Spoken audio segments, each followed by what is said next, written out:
This is Moshe coming With the to you election, I need a little bit of a from break. Israel and the Galilee. Today is the 9th of November. It's a Shabbat. It's 9:15 in the morning. We're looking at cloudy days, 69 now, 81 high, and possible chance of rain tomorrow. Similar weather, but it's only 40% chance, so I'm not sure what's going to happen. Okay, what I'm going to do now while people are coming in, so I'm going to go into the live stream and make sure we got sound and picture and put a couple of quick posts up. What's going to happen? Okay, what I'm going to do now while... All right, got that done, and I'll be getting my posts up as quick as I can. Just be a few moments.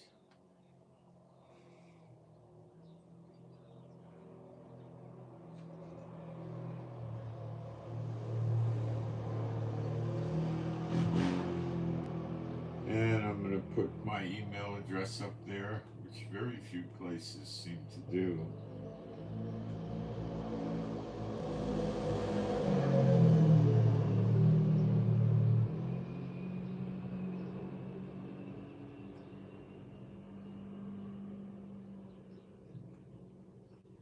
Almost there, kids. Just a few seconds.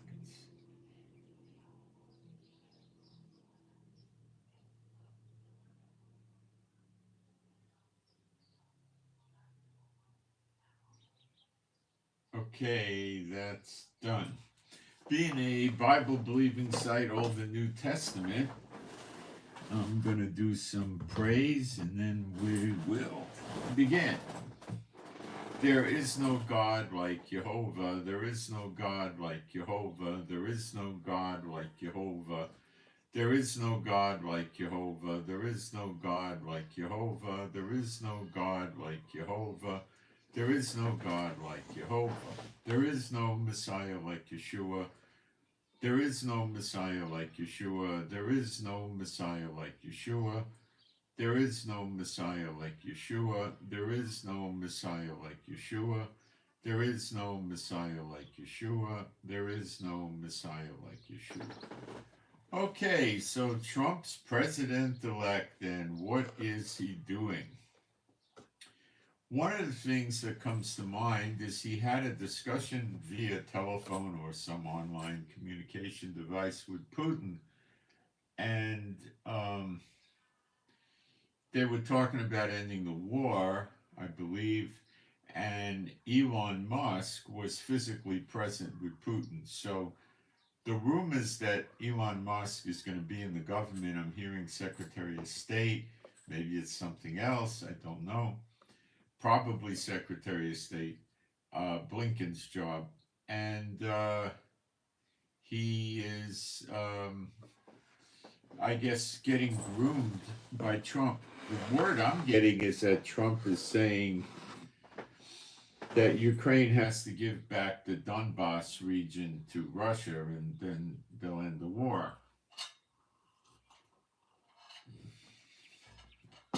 That's Trump's idea, not necessarily Putin's idea. Before I forget, there's rumors that Russia brought some missiles by aircraft into Iran that are going to operate by Russia's satellites. Well, let's go to the truth, which is in the Bible, about can you have satellites, okay? And I'm going to find this in Genesis 1.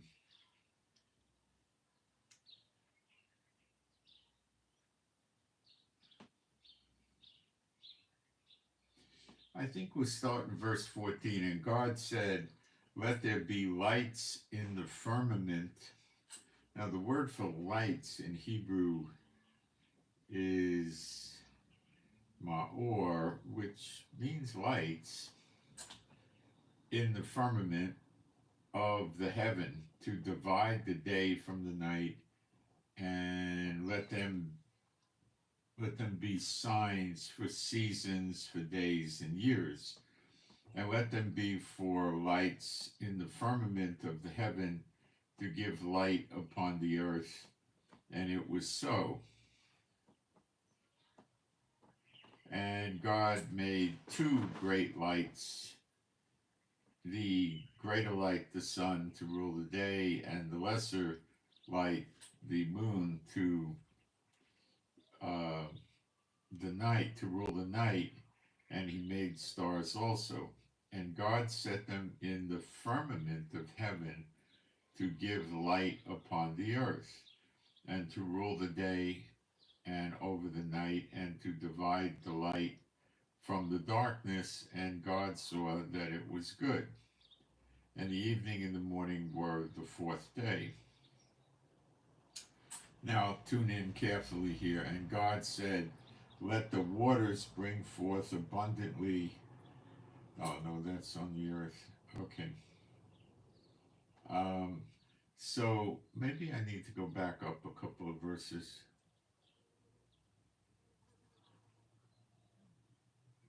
Hang on.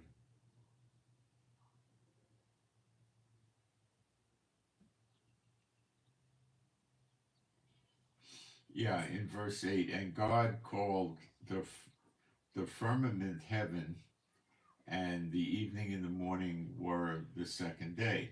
And God said, let the waters under the heaven be gathered together unto one place, and the dry land appeared. Okay, so I'm focusing on the firmament. Okay,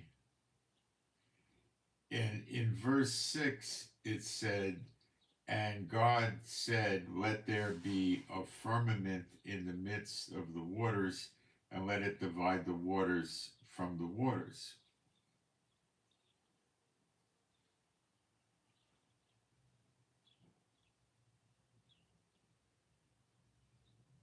So what's going on here is there's a firmament, which you could think of as a wall or a barrier, okay, that separates the earth with the heaven. And when I say the heaven, this heaven down here, which is where the birds and the airplanes fly and the clouds are. On top of that, there's a solid matter that keeps the waters on the other side of it from coming down on the earth. Now, when he did the flood with Noah, he opened up the windows of the firmament, and the water came down. Okay, so there's a solid mass up there that separates the waters. On the other side of the firmament is water. Okay, now if I'm going to take a guess at things, how high up is the firmament, I would say probably in the vicinity of 100. Well, let me think. 100,000 feet, I would guess, maybe less. You never really hear of airplanes flying more than about 70,000 feet high. Okay, that's about it. And that's where I think the firmament is, probably between 75 and 100,000 feet up. And you can't penetrate it. Now, satellites are supposed to be 25,000 miles up, not feet, miles. I'm talking the firmament ends at about 75 to 100,000 feet. They're saying they're going 25,000 miles and putting satellites there. Now, there's people that will give you money on the internet if you could prove the existence of satellites, okay? You can't get up that high, okay, without going through the firmament. So if you're going to believe the Bible, you have to understand that you can't have this concept of sending spaceships to other planets like the moon or Mars or Jupiter, whatever they tell you they did. You can't get through the firmament. Okay?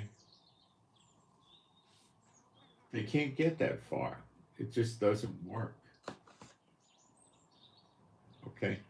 ICBMs, they say travel into space, and then they move into space very rapidly. They get to the point over their target, and then they come back straight down or something at high velocity. Well, that means they break the firmament going up, and then they break it going back in. You see, you can't believe the Bible and believe what the leaders of these evil countries, they're all evil, every single one in the world right now, how they're doing it. You can't believe it. It doesn't work. It's not working with the Bible. The Bible says the earth is immovable. Many people that go to church said the earth is a spinning ball at 1,000 miles an hour. When we were kids, we used to go to the schoolyard and take these balls. They called them a Spalding. It was a pink ball, a rubber ball with air inside. And we'd throw them up as high as we could.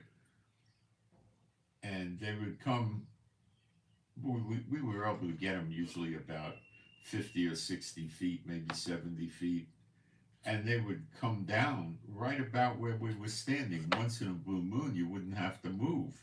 It would come down and land right where you were. Or you might have to move 3 feet. Now, if you threw it at an angle, you'd have to move very far. But if you got it straight up, you didn't have to move far at all. Or at all. Okay? So how could that be if you're spinning 1,000 miles an hour? You threw the ball up for 2 seconds or so, the thing would land, 100 yards or 200 or 300 yards or more away from you. Oh, well, the ball's spinning at the same speed as you. Well, you go in a convertible, right? A car, and you throw something up in the air. As kids, we did stuff like this. It doesn't come back and land inside the passenger compartment of a convertible going only 60 or so miles, even 30 miles an hour. But let's say you were going 60 or 70, it doesn't come back inside the car. The car goes forward and it lands back there. So that cancels the theory that when you throw a ball up in the air, it's moving at the same 1,000 miles an hour. It doesn't work that way. You could just throw something straight up in a convertible or throw it out of the window of the car, and you're gonna go forward, and it's not. It doesn't work that way. Now you take a satellite dish, what are they, maybe 15, 18 inches, and you're gonna tell me that you plug it into your regular 110 volt plug in your apartment or your home, and that thing is sending signals 25,000 miles up into space. When you go around with your cell phone and you go a few hundred yards away from a tower, you get a blank space or a dark space and you have no signal. And you're going to tell me that this 15-inch dish can go 25,000 miles up into space.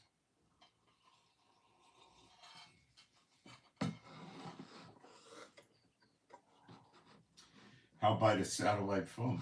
I had one. I probably still have it someplace. It's very old. They're about this big, and their antenna is, I don't know, 4, 5, 6 inches, maybe 7 inches. That's about it. It's about as thick as your thumb, maybe. And it works on a battery. And you're going to tell me that battery sends a signal 25,000 miles up to a satellite.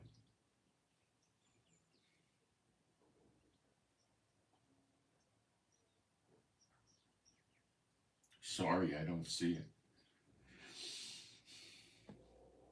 And I took this thing on a cruise once going from Argentina around the bottom of South America and then up to Chile. And I found dead spots, lots of them, where you couldn't get a signal with the cell phone.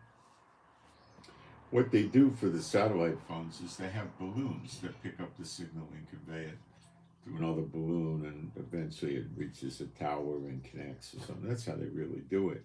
They don't do it with satellites, but they call it a satellite phone. They never went to the moon. Remember the old pictures of the moon with the flag blowing? First of all, according to the Bible, I mean, it's just absurd. Their theory is that space is a vacuum. That's not what the Bible tells us. It says it's full of water. Now, when you look at the stars, you know how you see twinkle, twinkle, little star? Okay.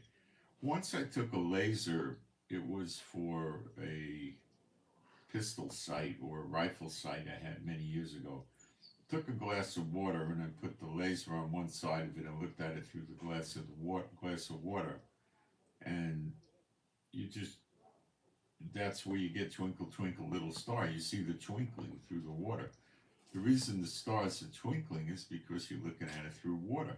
They're quite bright, of course, but they're quite a distance away. They got a lot of luminosity, and that's what you're seeing. So back to Russia giving Iran missiles that could work off their satellites. Now, Russia may have some balloons or something they have in the area, but that's not radar. And radar is huge and big and heavy and requires a massive amount of electricity. Massive. You got to plug into the grid directly. Radar, they tell the soldiers not to hang around near the radar because it could cause health hazards. It's so much electricity. Okay? So that's why Israel and America are ignoring that threat from Putin. It's just fluff. Now I'm reading people are telling me, oh, the B-52s coming to the Middle East, which apparently there's only 6. They were saying 12, but I think there's only 6. Now, there might be 6 in Qatar and 6 in Jordan now. So there really could be 12. There probably are 12, but we're getting crazy reports, but I think there are 12.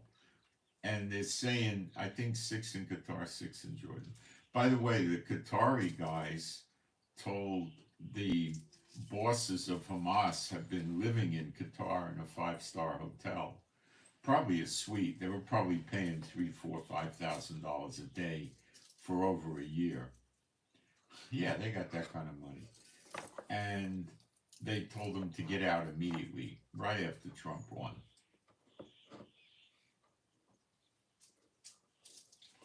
The tide has changed. And they're leaving. The Hamas guys said they're leaving. Where are they going to go? Well, they could go to Iran. They could probably go to Turkey, maybe. Where else might they go? I don't know. Those would be the 2 likely suspects. You know, Biden may give them safe haven in America, but they're not dumb enough to be there when Trump's president. I don't think Biden's taking them in. So they'll probably go to Iran. They could go to Lebanon. That's stupid. Going to Gaza is idiotic. They couldn't get in. Egypt's not taking them. I guess it would be Iran's second choice, Turkey, but that would be a really far back second choice. So these new missiles that Russia supposedly brought in are not anything impressing me. Russia could send a warship over there with good radar and maybe guide missiles into Israel from the Persian Gulf, but that's a pretty big distance, and ship radar is really designed for short range attacks, like, you know, maybe 200, 300 miles at most, not 1,000 miles. So it's not as big and powerful as a big land-based radar. You know, not anywhere near. So I'm not so sure that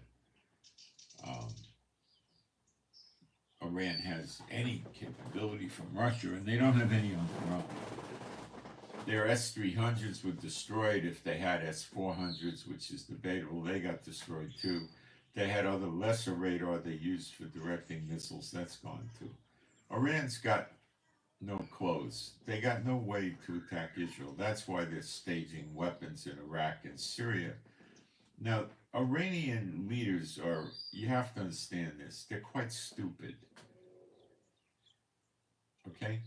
They really are. They're dumbbells, all right? So there might be remaining radar in Syria and Iraq. We destroyed enough radar to make a corridor through Syria into Iraq and then go to the Persian Gulf and hit Iran. Okay? Now, that corridor had the radar removed so the planes didn't have to worry about getting shot at, okay, by anti-aircraft missiles. So there might be, and likely is, other radar in Iraq and Syria, and Israel will just take that out. That's it. If Iran tries using it.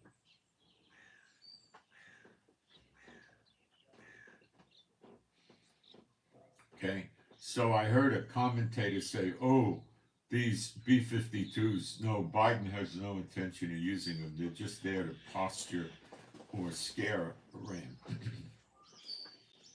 You must understand that the criminally insane, which is the leaders of Iran, why are they criminally insane? Look what they do to their own people. They're horrible. They're always hanging them. They're whipping them. Yeah, they're crazy. Okay. And women's rights. Look what they do to women. They make them walk around with, I don't know, pieces of cloth around them, where they just have a slit where their eyes can see. And these women got to walk around like that all the time.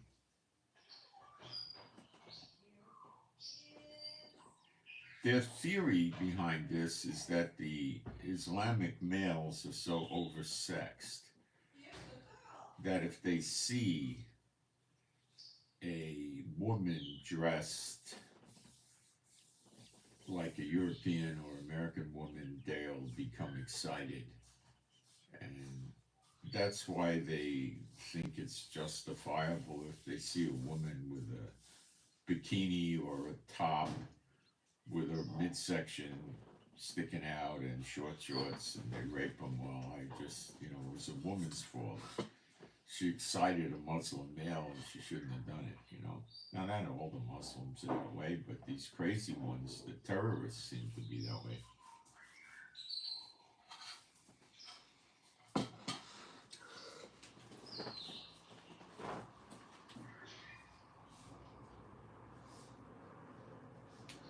So,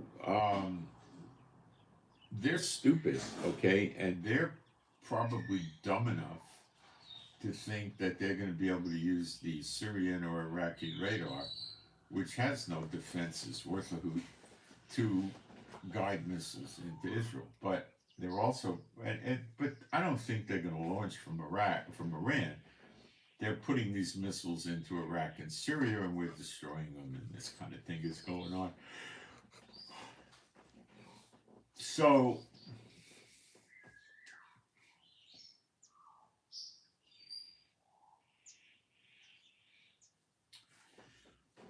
that's what it is. So, the big juicy story is Trump goes and tells Netanyahu to finish the war with a victory in Gaza before January 20th. Then he tells him to do the same thing with Hezbollah, finish it off with a victory before the 20th of January. Then he tells Israel that their predominant target in Iran should be the nuclear facilities, but go get their oil and, bomb all the other stuff, the government and things like that.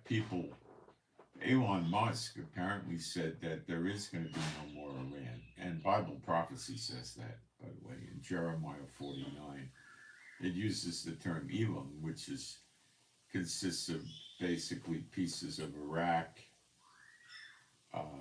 Syria, and Iran. So today it would be, you can't just destroy a piece of Iran or conquer it without the whole country getting involved. So it's Iran, Iraq, and Syria. Elam go down hard, and all the people leave these countries and scatter in the world, and then the sword follows them and they get cut off, which is what they want to do to the Israelis. Look what happened in Amsterdam. They want to destroy Israel, get the Jews scattered around the world if they can't kill them all in Israel, and then start a big Holocaust type thing against all the Jews in the world and get rid of them. That's their plan. The Sunnis are not necessarily into that. It's the Shiites, the terrorist states, which would be Turkey could be included in that. Jordan would be included in that. The rest of the others maybe not so much. So you would have Iran, Hezbollah in Lebanon, Hamas in Gaza, the Houthis in Yemen, Syria and Iraq, and then you have to add Jordan in, and eventually Turkey and Egypt will be against us as well. So according to the Bible, you could read the whole Jeremiah 49, but the Elam part is about 6 or 8 verses from the end. So it's in your Bible. All right, let me see what's cooking in the chat real quick.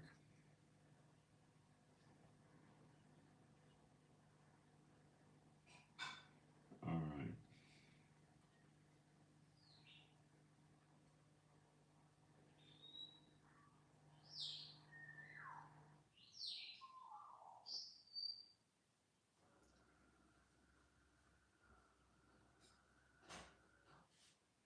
Israel has to repent. Well, you better study the year of redemption to understand how this comes to pass. I would suggest you look up in Google Bible year of redemption and study the verses, because the church never teaches this.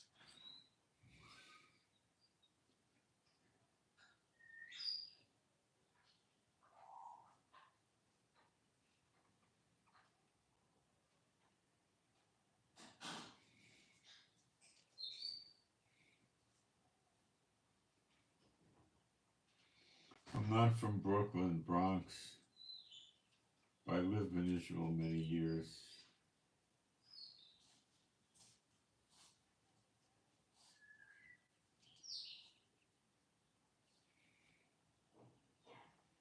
Yes, the firmament divided the waters. Does Iran have mobile radar? Well, let's talk about that. They have missile launchers where they put a substantial missile on something like a 40-foot lowboy trailer towed by a cab, like a tractor trailer cab with the motor and all that, right? And they put a radar on there, but the radar screen is, the radar is 3, 4, 5 feet. It would be effective enough for, like if you're in Lebanon, 40 miles into Lebanon, you could direct a missile into Israel for, a short distance. It would work. But Iran's like 1,000 miles away. There's no way a little radar set up on a truck run by a generator in the truck is going to get the power to push 1,000 miles. It ain't going to work. That's short range stuff.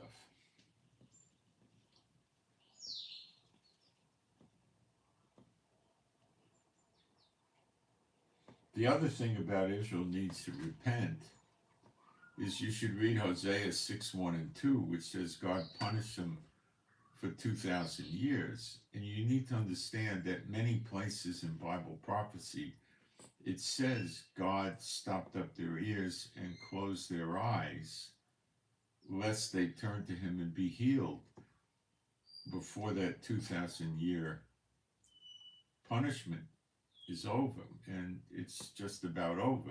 You need to look up in Google, punch in Bible Year of Recompenses, Bible Day of Vengeance, Bible Year of Redemption, and you'll see the scriptures. Oh heck, I'll read them to you. I don't want to go off too deep into this, but it's a good question. So Isaiah 34 verse 8. For it is the day of the Lord's vengeance. So there's a day of vengeance. This is not Gog and Magog. Okay? and the year of recompenses for the controversy of Zion. The controversy word is downplayed on purpose. It's a poor choice for the fight or the strife over Zion. The nations don't want to see in Israel be the head of the world. Okay? They don't want it to happen. They don't want to see God fulfill his covenant in Genesis 15 to give Israel the land from the Euphrates to the Nile. They don't want to see that. They want to keep it. They want to keep pumping the oil.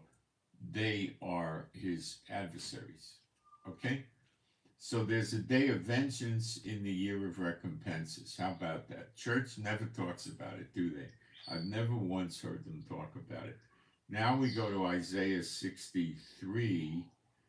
I'm thinking verse 3 or 4. I think it's 4. For the day of vengeance is in my heart, and the year of my redeemed is come. So now we see the day of vengeance tied to the year of redemption. So the day of vengeance is in the year of recompenses and the year of redemption. So probably the last day of recompenses is the first day of redemption. Okay. Now I'm reading this stuff to you out of the Bible. Okay? I'm not making it up. I'm not giving you dreams and vision. The Lord told me this. It's right there in your Bible. And what I suggest you do is ask yourself or ask the Lord to show you why the churches corporately across the board, all of them, don't teach this.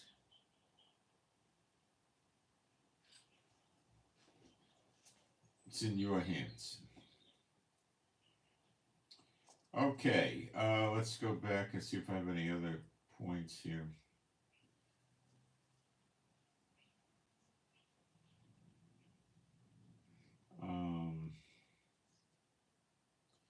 Do I have anything else to cover in the chat at this point? No.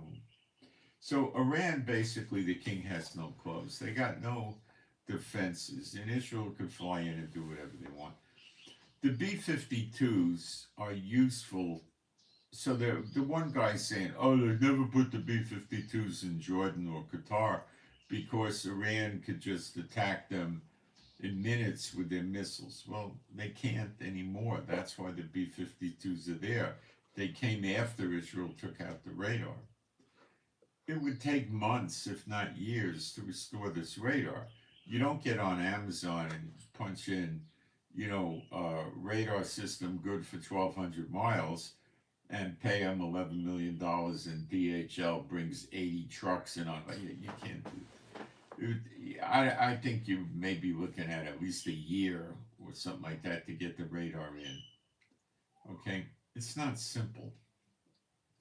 You don't just set it up, then you got to start tuning it, get it to work. You got to get it, your missiles and your planes hooked into it. It's not simple.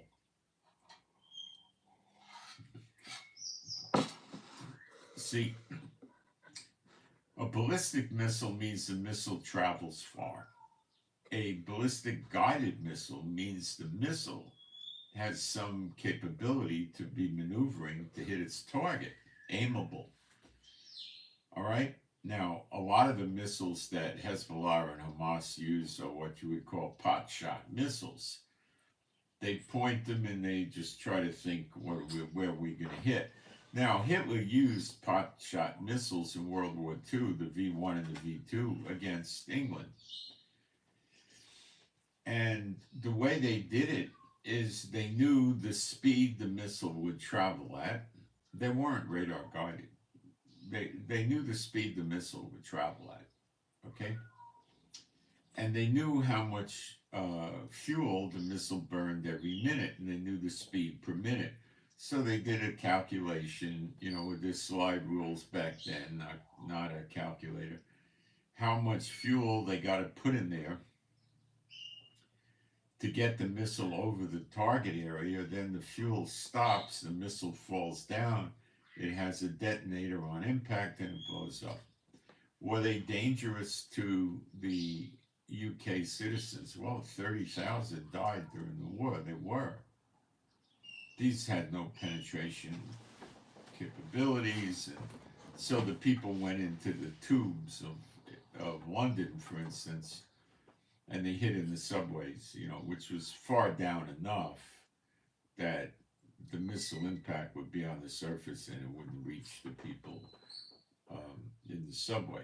So at times, these missiles would fly over London and run out of fuel and bomb in London. Sometimes they missed the whole city.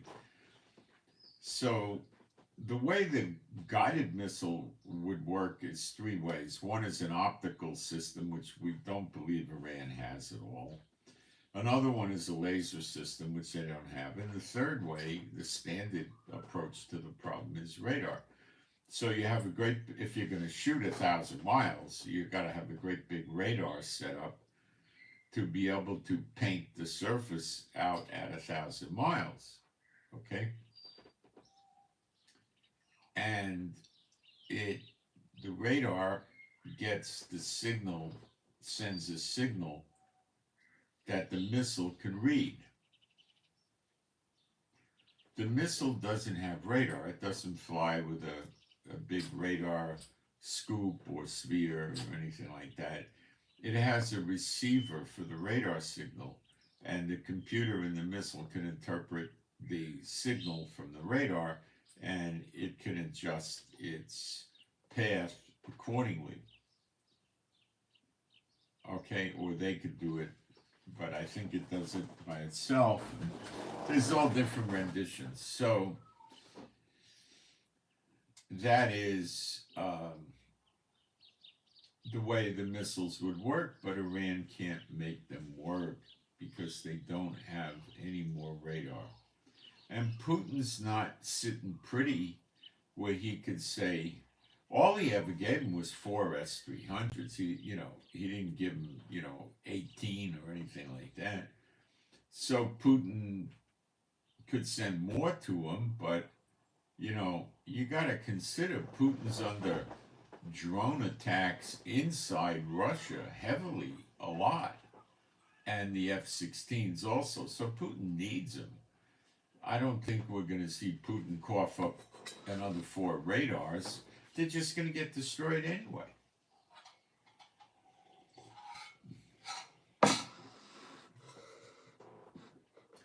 Now, it seems that Putin likely has radar at his Latakia, Syria air base and his Latakia, Syria naval base. So there might be some radar there, but I don't think so. I think what he has there is S-400s or S-300s in their radar, because that's not a long-range radar. It's just designed to protect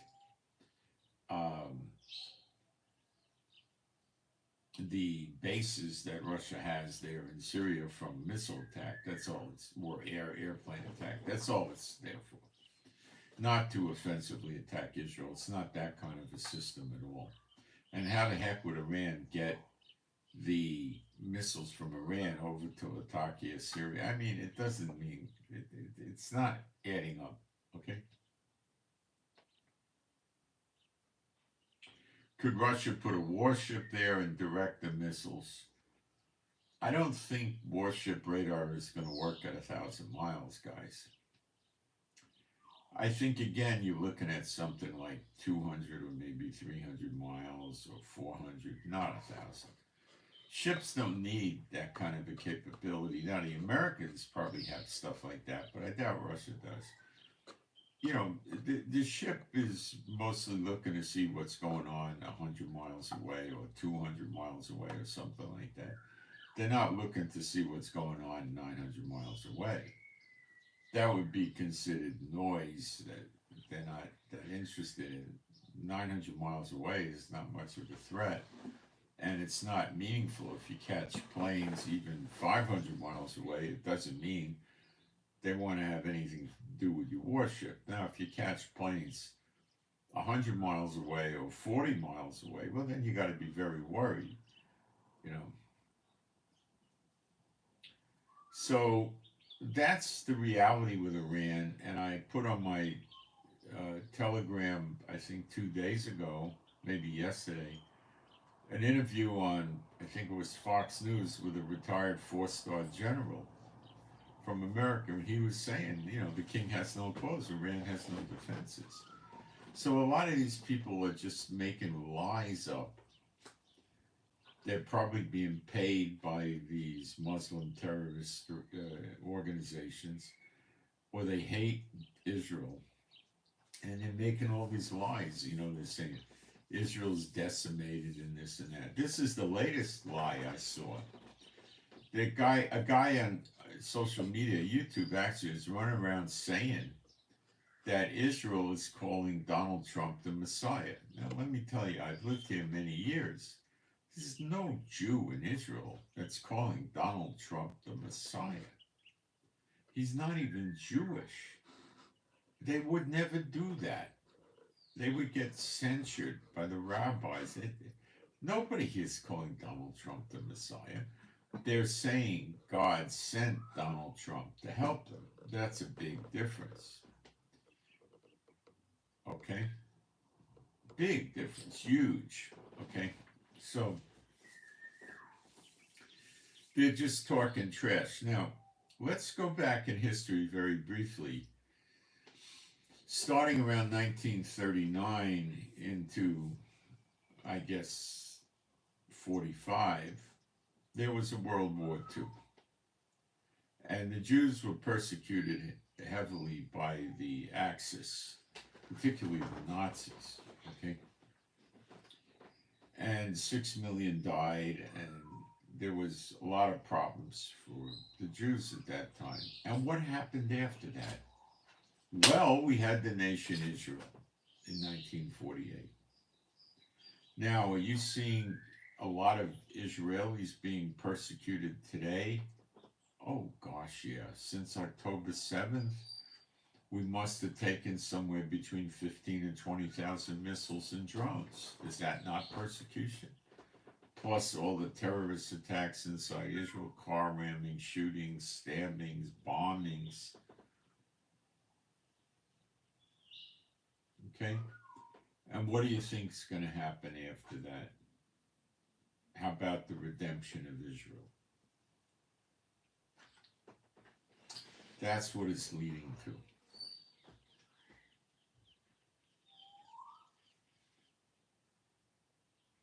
The controversy over Zion. And the nations are going to lose. They don't get together and form a majority and tell Jehovah what he's going to do with the earth. But that's what they're trying to do.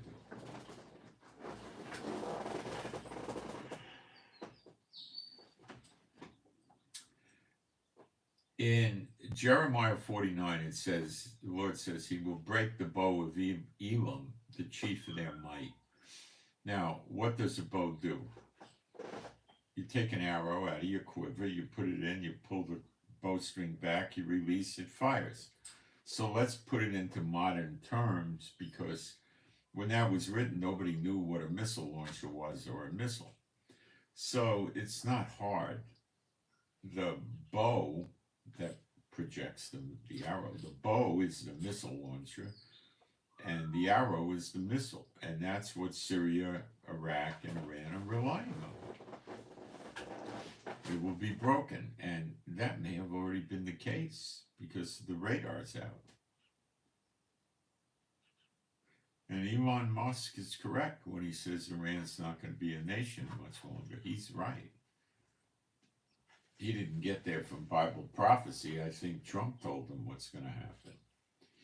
And Trump has a lot of good intel, believe me. I'm sure he's getting,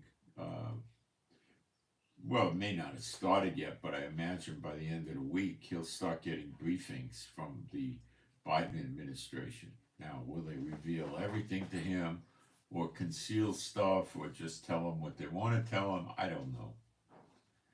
If they do that, Trump's going to find out when he gets into office, and then he has an axe to grind. Now, so they may not do that. They may just, the Pentagon, CIA, NSA, Homeland Security, Justice, just open everything up to him and start briefing him. Okay? And I'm sure he's going to spill the beans appropriately with Netanyahu about certain things.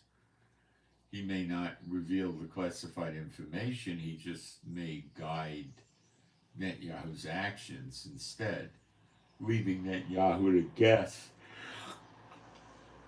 why Trump is leading him down the path he will. But Trump is telling Israel to destroy the nukes, destroy the gas, the oil, everything else in Iran. And judging by the United States bringing offensive weapons into the theater in the Middle East, I believe they have every intention of going through. Now, the Abraham Lincoln aircraft carrier group in the Indian Ocean, so you have the Persian Gulf, and then you have the Sea of Oman, then you have the Indian Ocean. It's not far from Iran. It's going to be leaving soon. And I have a feeling the attack on Iran is not going to happen until the Abraham Lincoln aircraft carrier group, or at least the Abraham Lincoln aircraft carrier, is far away.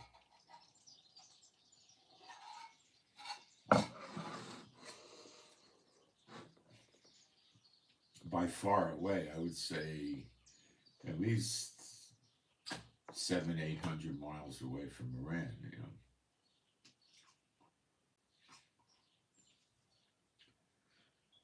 Last night during the night, I woke up and there was a large amount of fighter jets flying overhead, and it seemed like they were flying like in crisscrosses, right on top of each other. They were loud.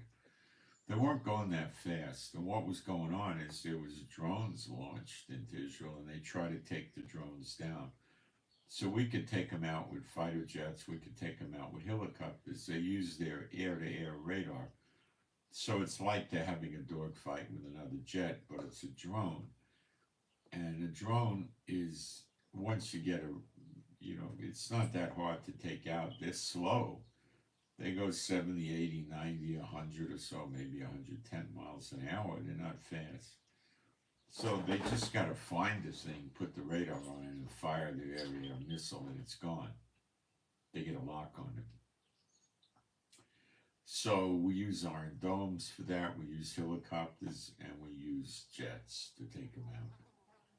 And all of the above, multiple layers of protection. So that's a good thing. I have never personally been in Israel where we had enemy planes flying overhead. But I think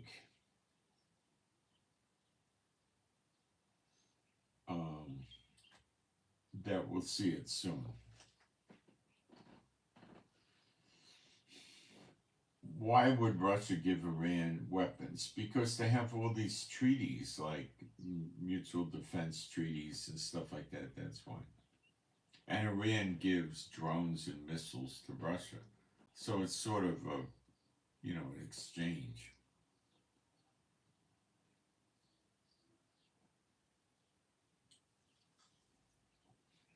Any fault lines near the Iranian nuclear facilities? I don't know. I never researched it. I really have no knowledge. Sorry.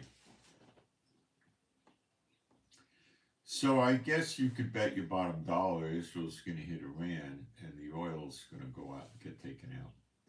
Now, Trump is addressing defeating the BRICS, the BRICS, and he said that he's going to prevent Iran from violating the sanctions and selling oil to China.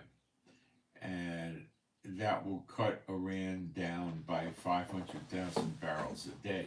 Iran makes between 2 million and 3 million barrels a day, depending on the day, I guess, right? So it's going to cut it down maybe as little as 15%, or it might cut it down 25%. But Trump didn't tell any of us how he's going to do it. You can't just tell Iran, I signed an executive order or Congress passed the law, and you can't sell oil anymore. You know, they're going to completely ignore you. Okay?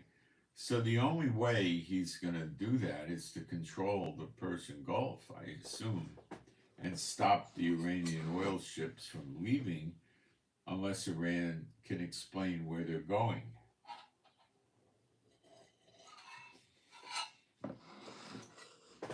And that would have to be real and verifiable.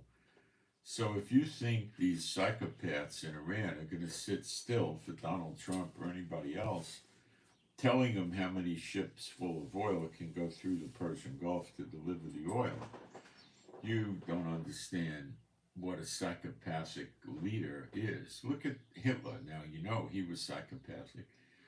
And he attacked way too many countries at the same time, didn't he? Including Russia.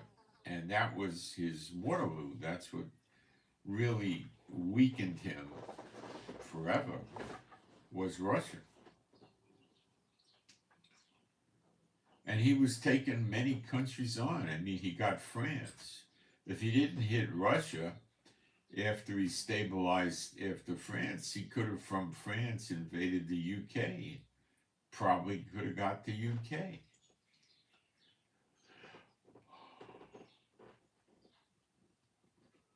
Instead, he went after Russia and he lost. They pulled him in. It was a horrific thing for Russia.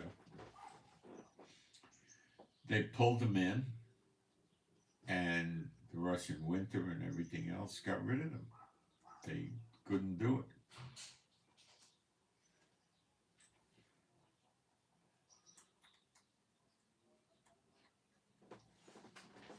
And that weakened Hitler quite a bit.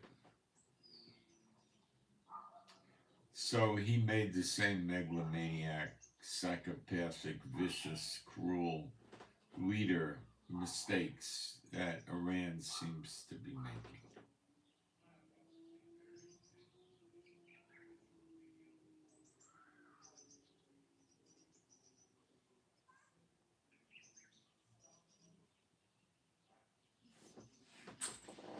Iran's threatening America, American bases, American warships.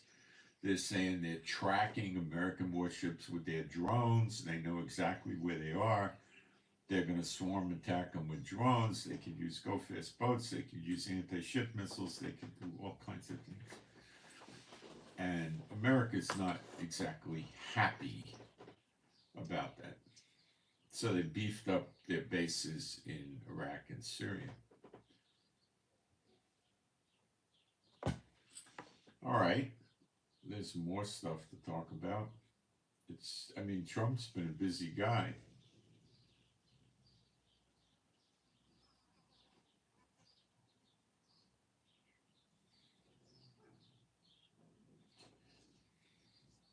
So the big wild card to this whole scenario here is Trump is telling Israel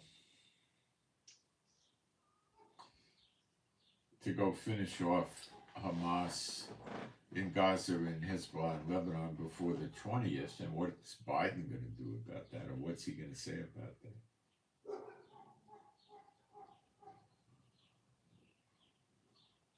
It's interesting. I don't know.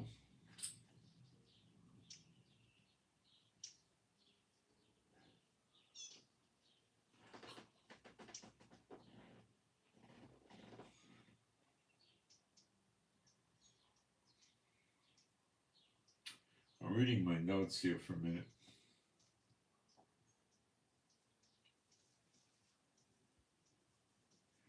The only way I see Iran being stopped is if all their weapons are gone. They have nothing to fight with, then they might start getting nice. Or they're destroyed, dead, or their country's ruined. Then they'll back off. But they're not going to back off pretty easily.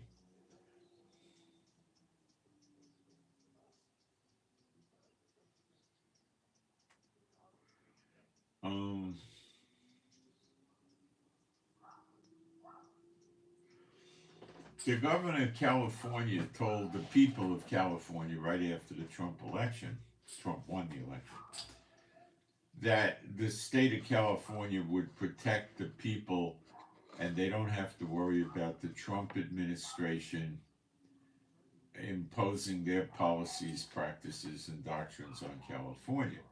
In other words, he's telling the Californians they could continue in debaucherous, hedonistic lifestyles and all kinds of other stuff without having to worry about the federal government. And I think that's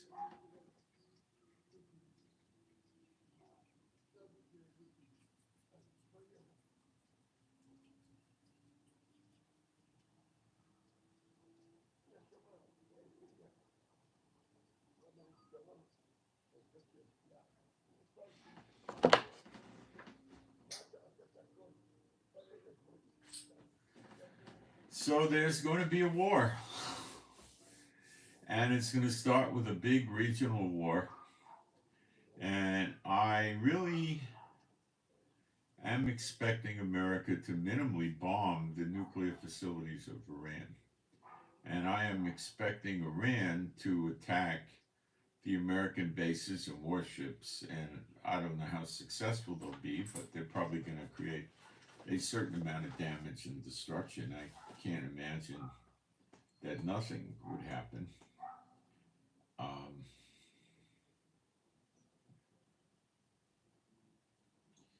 Let me get in my notes again.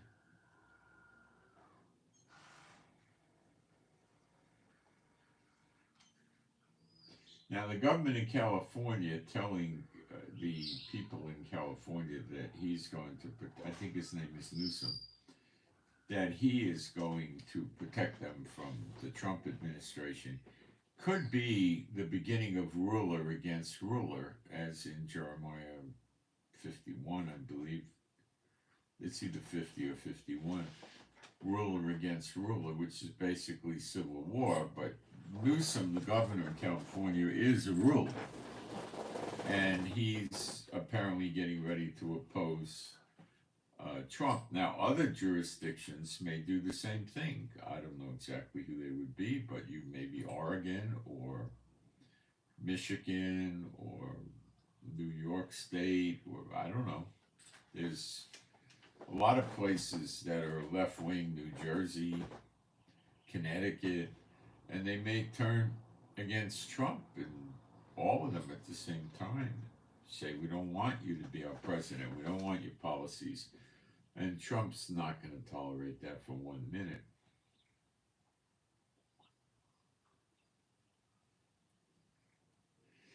The fact that Iran got assassins to try to kill Trump, and now they're being prosecuted by the Justice Department. Trump is a vindictive, vengeful guy, and he is, I'm sure, telling Israel, go bomb, bomb, bomb, bomb, bomb Iran because of that.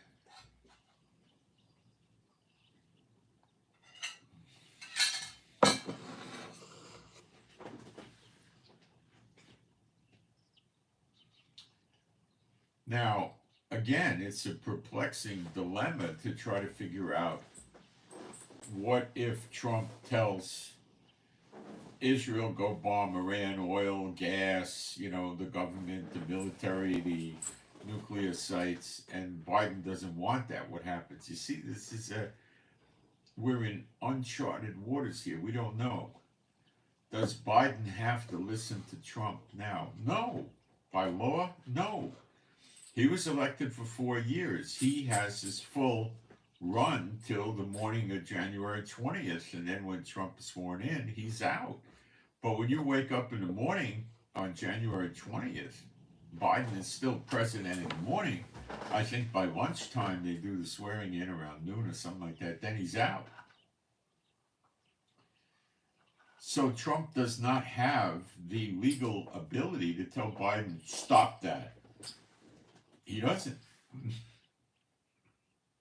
Now, he could threaten Biden with, going after him when he gets out of office. He could do stuff like that. He's capable of doing that. And he's likely to do stuff like that. But I don't think so. One of his people told the New York State attorney general who apparently is behind some of these criminal cases against Trump, that your case against Trump is finished, it's over. You know, above and beyond anything else, Trump could have a pardon prepared with a guy standing at the podium when he gets sworn in with a pen and this pardon. And Trump takes the oath as president and then turns around and signs the pardon and pardons himself. All the constitutional experts in the country say there is no law that says you cannot pardon yourself as president. So if worse comes to worse, he would do that, and now we would have I think the House is sworn in on the 6th of January before Trump. So the Senate and the House could, back it if there was any opposition to it. But I don't think anybody would step forward and oppose it. They don't have any basis in law to do it. Okay?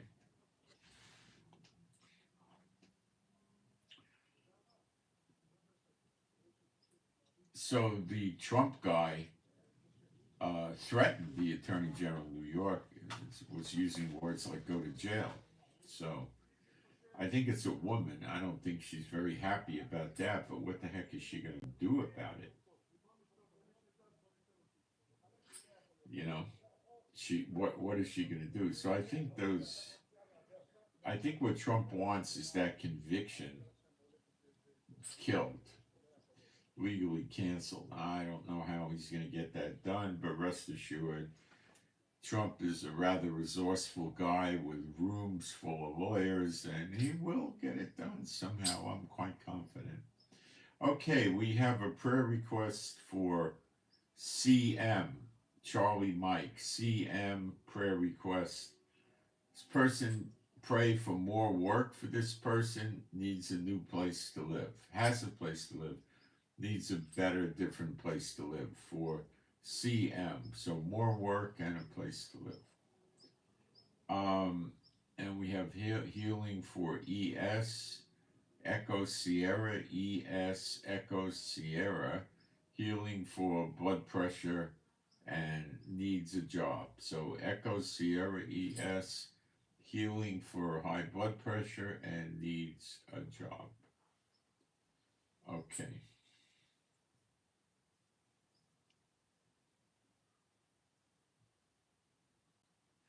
North Korea turned off the GPS near the border with South Korea.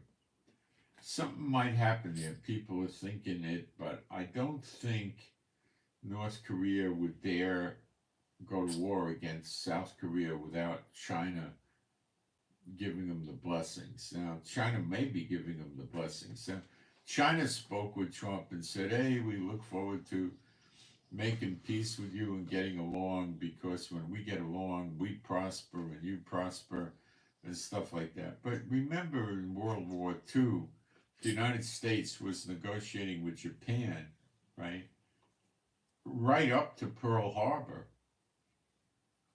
Okay, so this could be a ruse from China, and possibly North Korea will really attack. It could be. I don't know for sure, but I just want to brace you that it could be a possibility.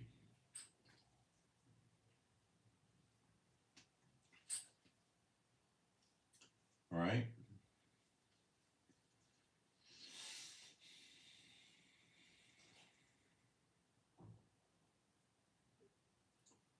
Now, Trump is not going to leave Iran intact because of their assassination attempts at him, which are going to continue. Don't think they're not. So he, right now, is receiving protection as a presidential elect, which is basically 9/10 of what they do for a president. I mean, it's heavy protection. He doesn't get to use Air Force One. He can't commandeer Air Force jets.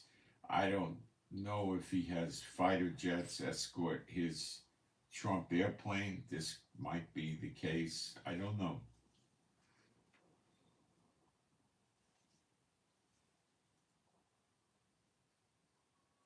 it might be fair to say that Trump would be one of the hardest, if not the hardest, target in the world to hit right now. He'd be extremely difficult to get to. I think above and beyond the ability of Iran.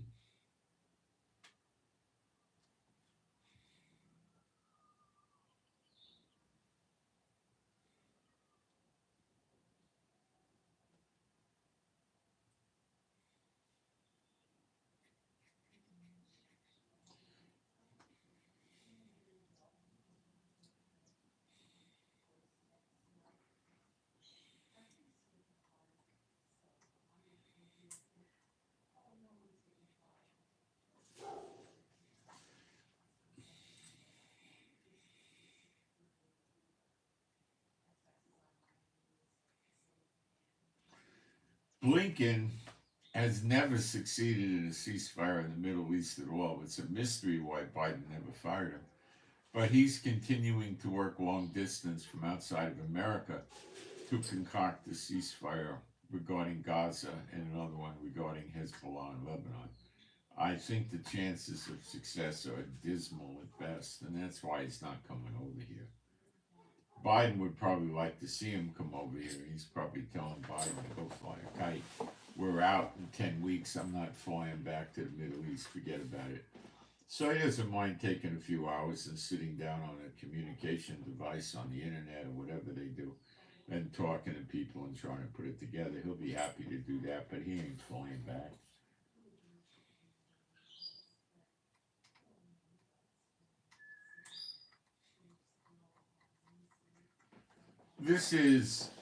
I would highly doubt that Blinken's going to get success. Hamas, Hezbollah in Iran, and Iraq, and the Iran-backed militias in Iraq and Syria, and the Houthis in Yemen all are unified in their position. America could bring aircraft carriers. They could bring B-52s, F-22s, B-1s, B-2s. We don't care. We're not moved. We don't pay attention. Why? Let's take it another way. Let's say every time America brought a lot of military hardware to the Middle East, Iran got scared and reversed its policy. So whenever America wants to manipulate Iran to their will, they just move military equipment in the area, then Iran quakes in their boots and shakes, and they submit to America's demands. Well, Iran's not going to do that. They probably do not believe America's really going to drop the hammer on them, but they will.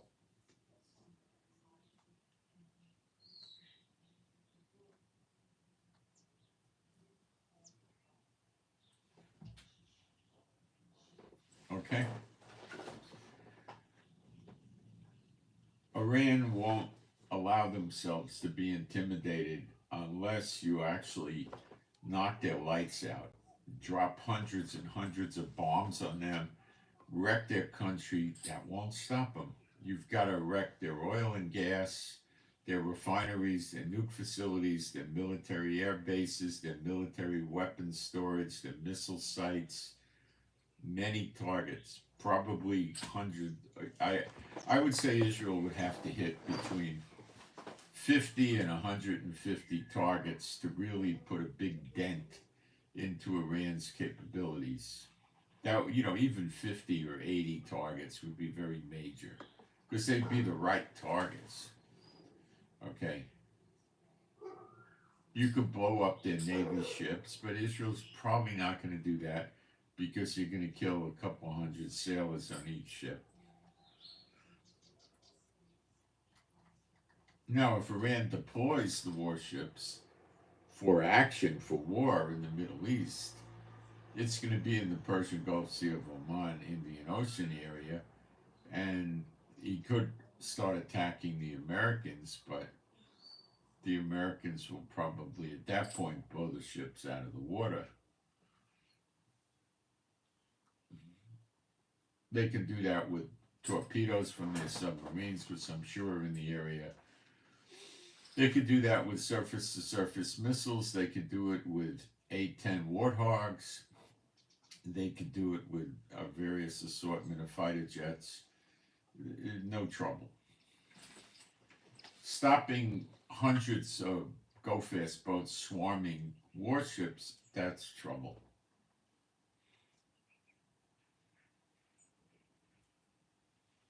But they would see that coming before it happened. That's why they're keeping their Navy vessels far out of the Persian Gulf. So they'll see it coming and then they could redeploy. They could have the ship move someplace and jam all the radar so they don't know where the ship is anymore. And then attack Iran.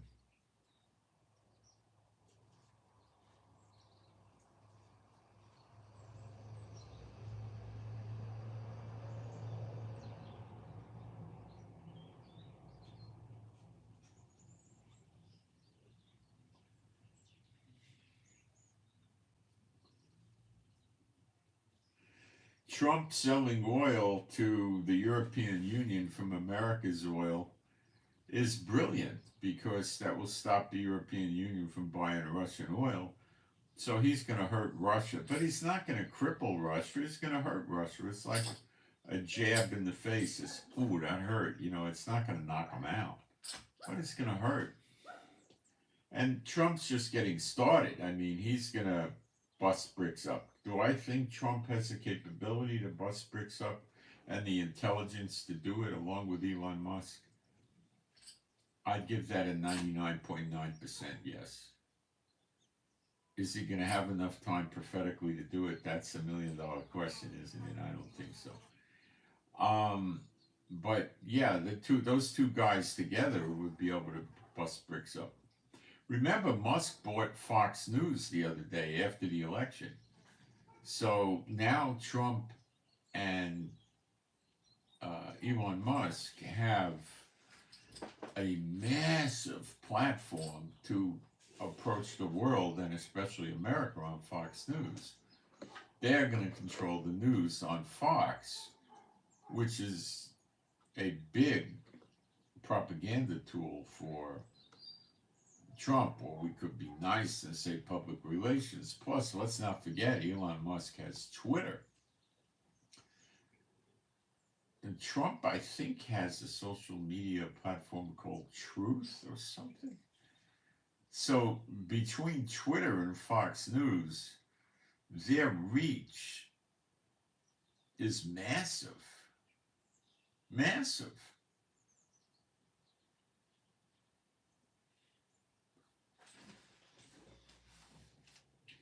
Trump's a lot smarter than the average president because he came up as a businessman. He didn't come up as a lying politician. He came up as a businessman. So he actually understands things like making money, where these politicians don't have a clue.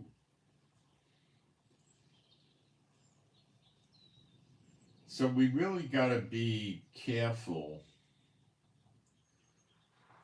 with North Korea, because North Korea is not 100% controlled by China. It's significantly controlled by China.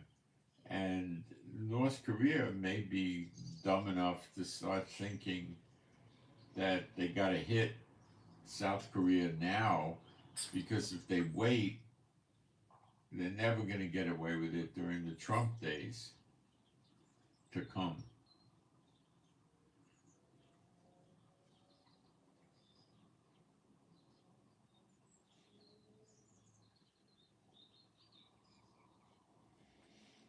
So for 2 or 3 days of being president-elect, Trump's gone a long way.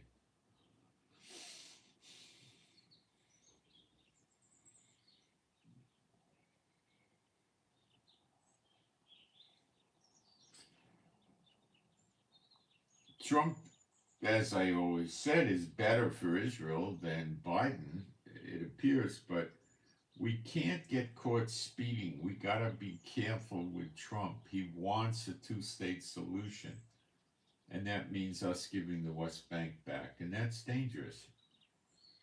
Like what he's telling Ukraine is, give Donbass back, and I'll get you a peace deal with Putin. And you'll be around to live, to play again another day. But Zelensky may refuse to do that. he likely will. Then I don't know what the great Trump, the negotiator, is going to come up with next. He may decide that Zelensky got to go onto the bus.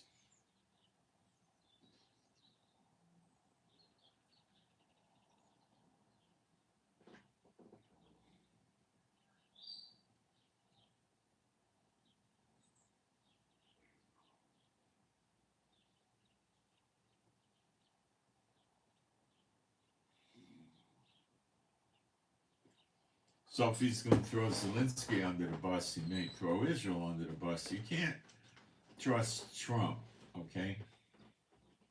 Trump is for Trump.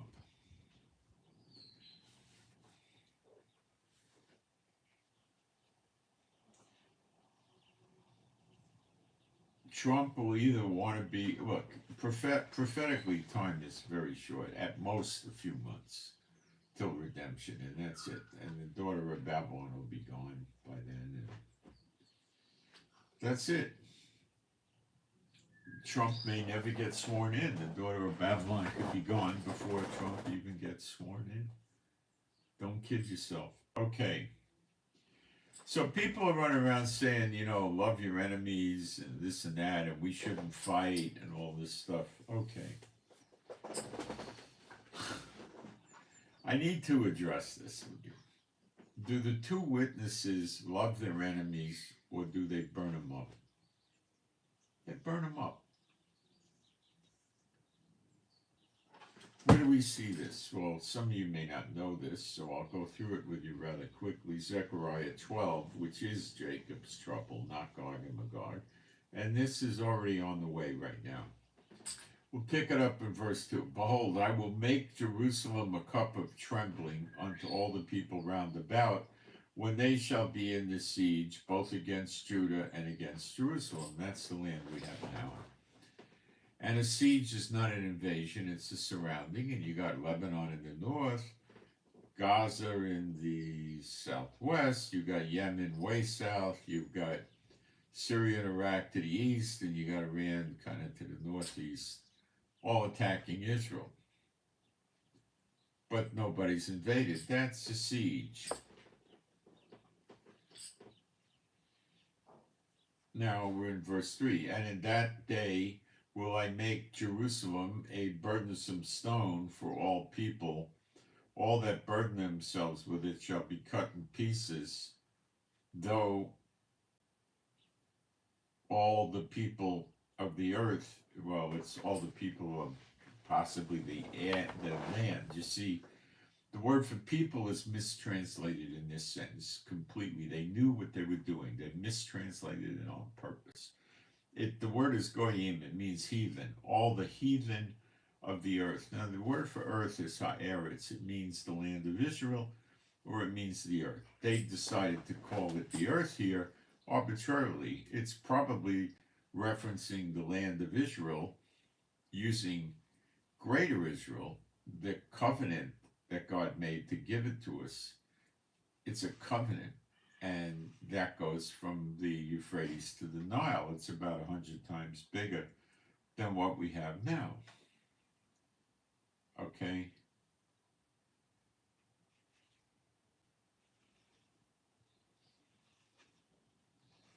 It would include going to the right-hand side or the east of the Nile, parts of Egypt, Sudan, South Sudan, parts of Ethiopia, Eritrea, Somalia, Djibouti, and parts of Kenya and Uganda. Then going over across the Red Sea, it would include Saudi Arabia. Well, Yemen is Edom. It just gets destroyed to wasteland. And then it would include Oman, UAE, Jordan, Qatar, Bahrain, Kuwait, parts of Iraq to the left or the west of the Euphrates, the same in Syria, west of the Euphrates, and then you would go to Turkey, west of the Euphrates, and it would be all of Lebanon. And that's about 100 times bigger than what we have now. So that's what I think this thing means, because if all the nations from around the world came together against Israel, they're going to all get killed, as you'll see in 2 verses, then there wouldn't be anybody left down the road for Gog and Magog. So don't buy that. Verse 4, Zechariah 12:4. In that day, that's the day of vengeance, I would assume. It's an assumption, but I think correct. Saith Jehovah, I will smite every horse with astonishment, and his rider with madness, and I will open my eyes upon the house of Israel. That's a good thing. And will smite every horse of the people with blindness. And the governors, it really is saying the chiefs of Judah,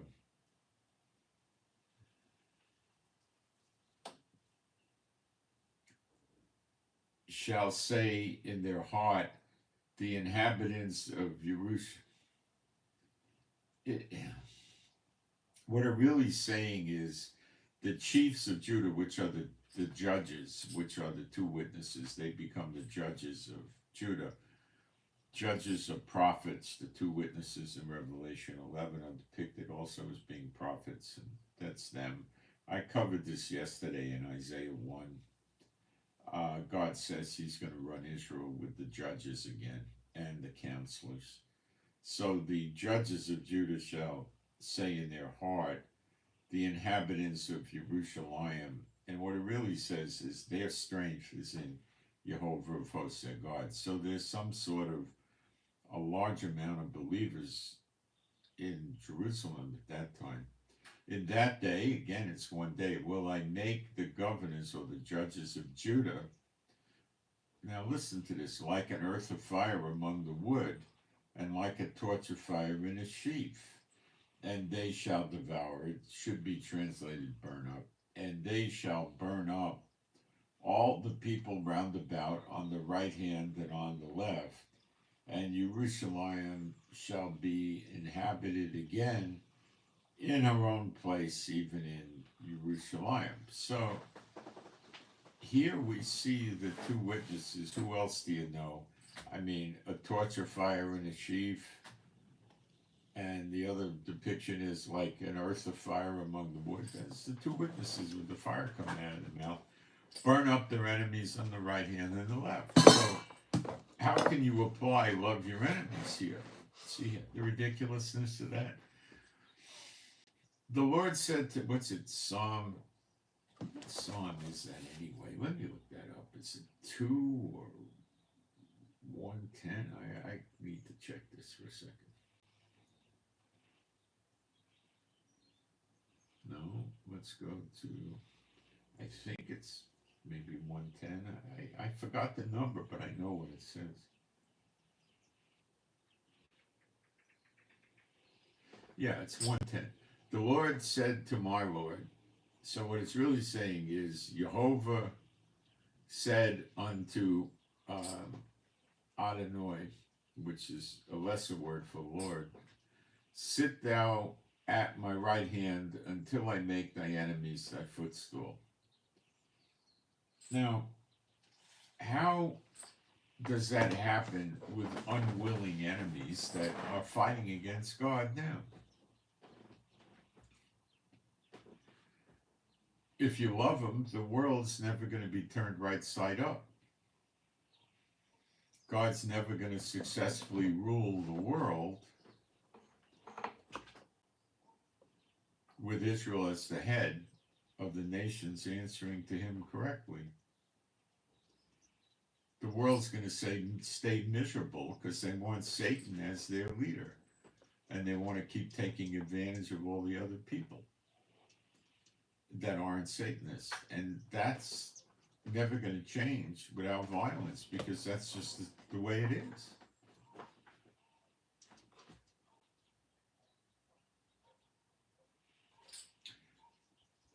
Tons of prophecies for end times talk about how many people are going to get killed. So where did this come from? Love your enemies. Are you supposed to go around and smack your enemies upside the head with a Louisville Slugger today? No, I don't think so. But you see, revenge belongs to the Lord, right? Right.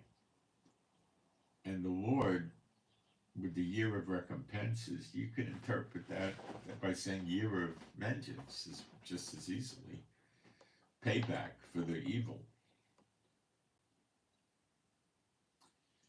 So he chooses to pay back as he sees fit, and he uses the two witnesses, but it also says in Jeremiah 50 and 51 that where the Israelites are going to be his implements of warfare as well. And we will fight once we hit redemption successfully to take the land back. And that's going to happen. And people can't understand, well, love your enemies. Well, if you want to not fight and not have all this happen, you're going to keep living under Satan for many more generations. It's never going to end.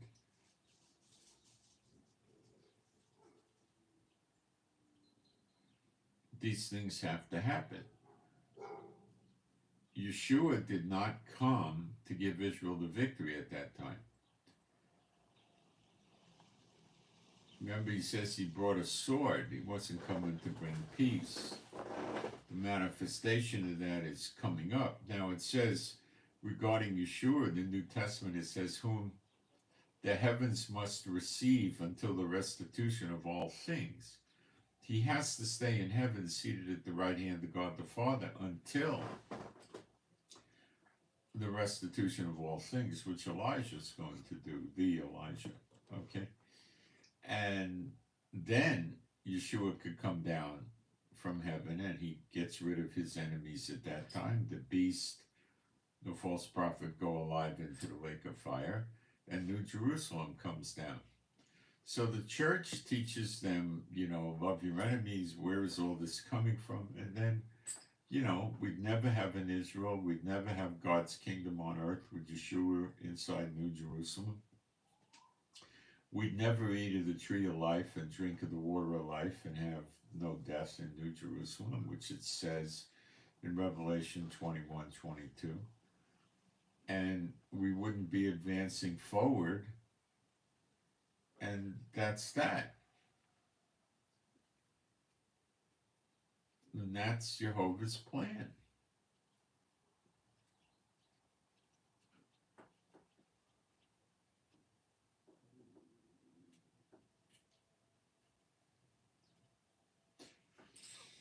There you have it. So the people that run around and say, love your enemies to Israel and all that, were they going to tell that to Apostle John and Elijah, love your enemies, why are you burning them up?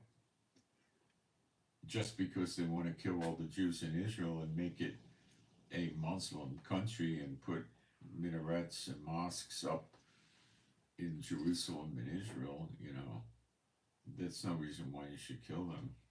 That's their logic, and it comes from the church through Satan. Satan gives them that. Remember, Satan comes as an angel of light. He'll give you doctrines that are ridiculous.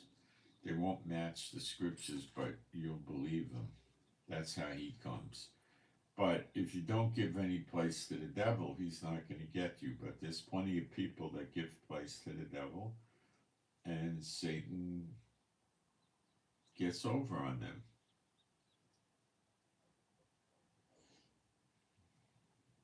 Okay?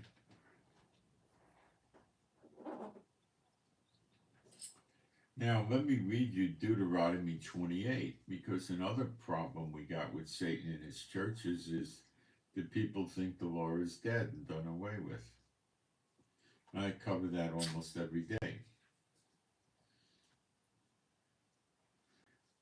Deuteronomy 28:1, and it shall come to pass that thou shalt hearken diligently unto the voice of Jehovah Elohim, to observe and to do all his commandments. Now that word for commandments is mitzvah, which the rabbis teach means a good deed, because it's a good thing to do it.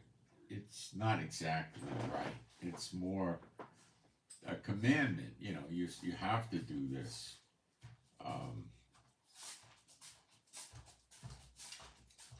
But they mess with it. They make it appear to be something other than it is. But anyway, back to the verses.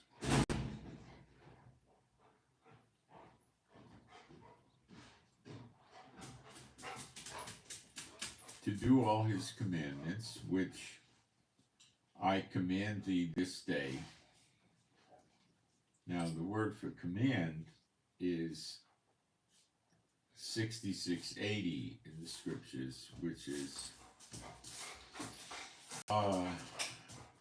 savah, and that's command or order. And the word for commandments, a few words earlier, is 4687, which is mitzvah. So they're kind of related. Let me see how Strong's actually treats this. I know how to treat it, I think.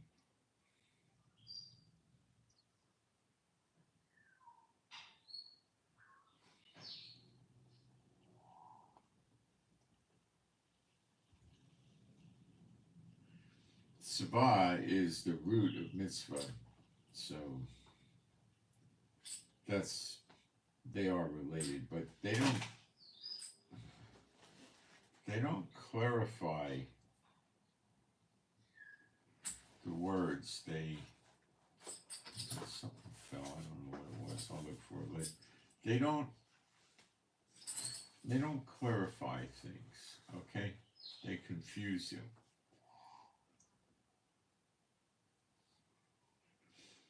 Which I command thee this day, that Jehovah Elohim will set thee on high above all the heathen of the earth.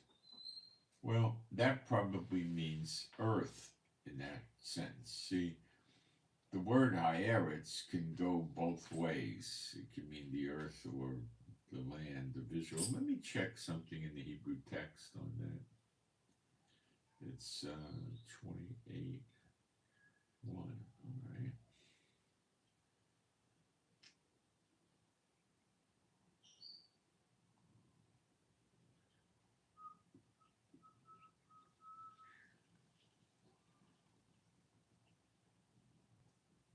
Yeah, it's Eretz, Haaretz.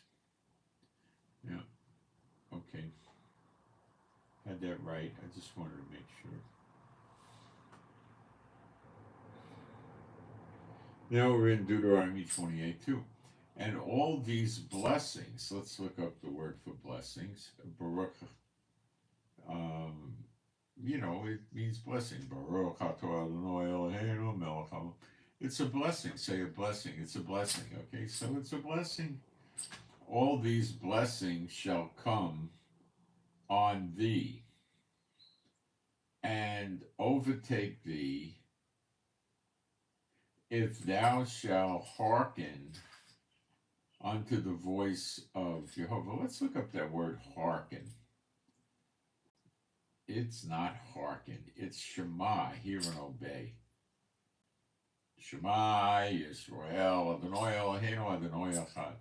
Hear and obey, O Israel, the Lord thy God is one. That's the Shema, okay?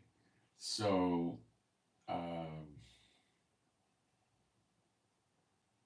once when I was in Hebrew school as a kid, the rabbi's wife was tutoring me because I hated going to Hebrew school. I had to go there for, I think, 4 or 5 years. After school, I ran home. I lived across the street from the grade. I lived across the street from the grade school, so running home was 60 or 80 yards, And I'd run in, I'd take my clothes off, because back then you had to wear leather shoes. You couldn't wear sneakers. You couldn't wear blue jeans. You had to have a collared shirt and wear some sort of tie.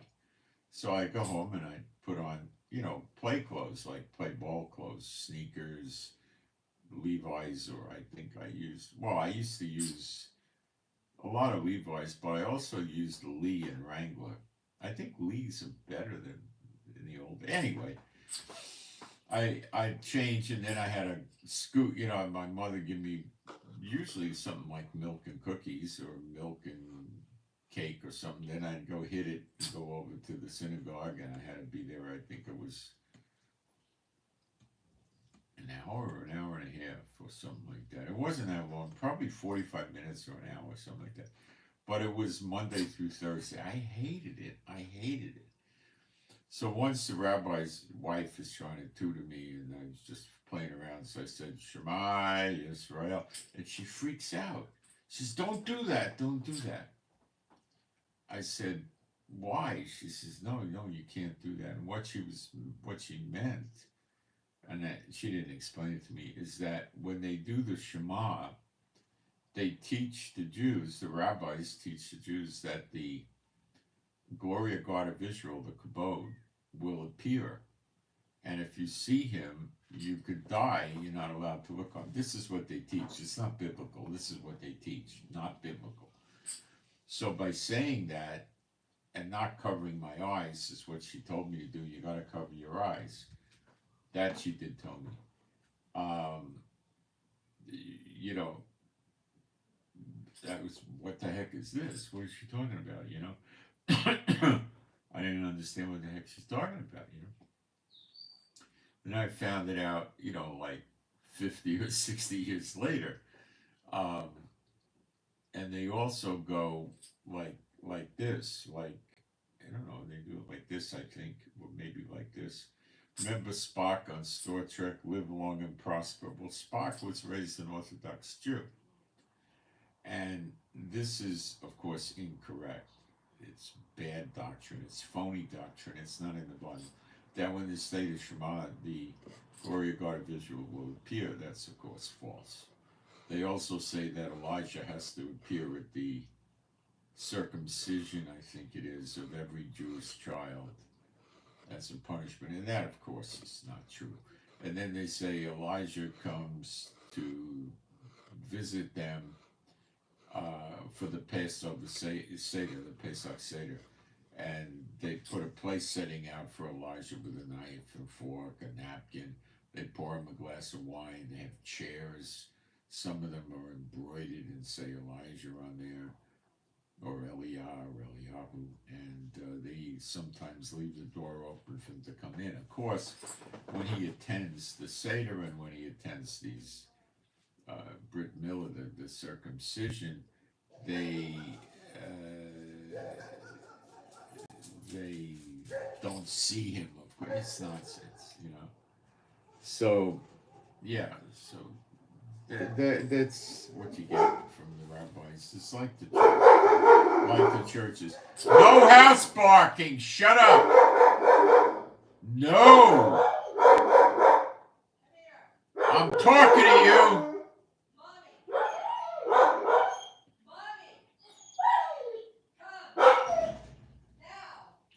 She probably detected a cat in the yard, and my dogs are completely convinced that every cat's a member of Hezbollah. And I think they think the cats are the ones launching the missiles, too. I'm not sure about that one. I'm just kidding. Okay, making a joke.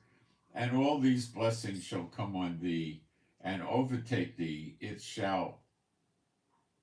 Thou shalt hearken unto the voice of Jehovah Elohim.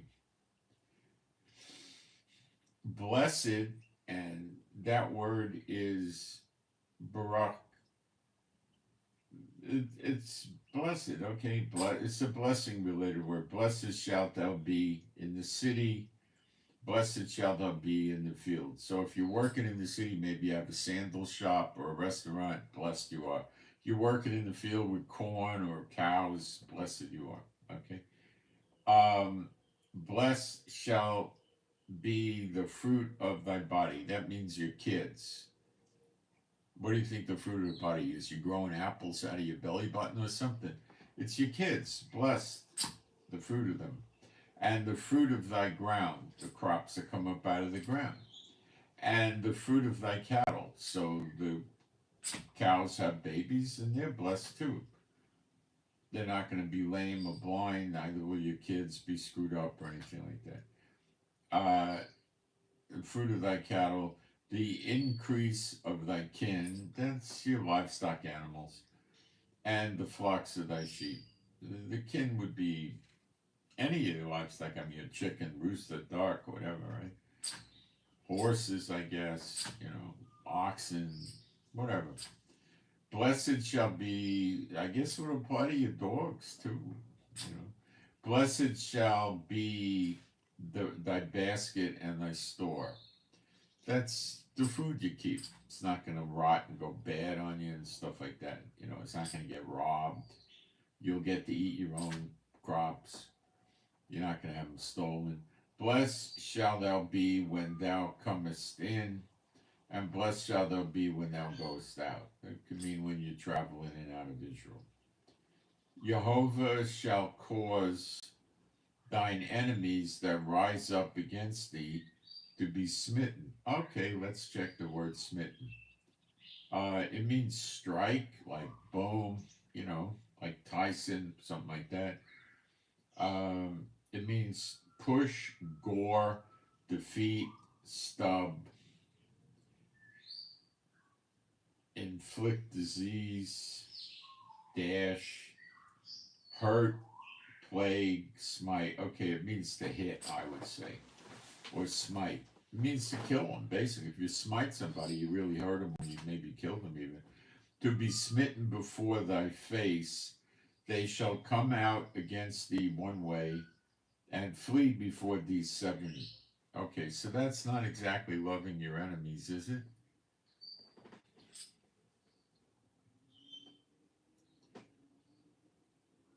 See, they take a comment from Yeshua, they take it out of context and out of prophetic time and try to apply it to mess with your head. That's Satan doing it, coming as an angel of light through his people that serve him, yet lie to you, say they're believers serving Yeshua. And they come up, love your enemies, so don't fight the Satanist countries, just lay down and serve them as slaves, Blessed shall be the fruit of thy body, the fruit of thy ground. Okay, we did that one.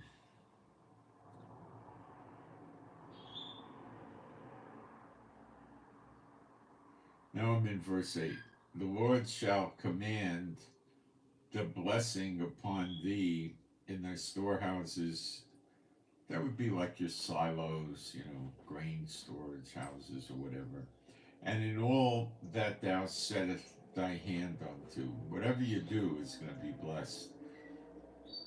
You could be selling pottery, you could be selling sandals, hats, tables, whatever. You'll be buying wine, whatever, apples, And he shall bless thee. Where did I go?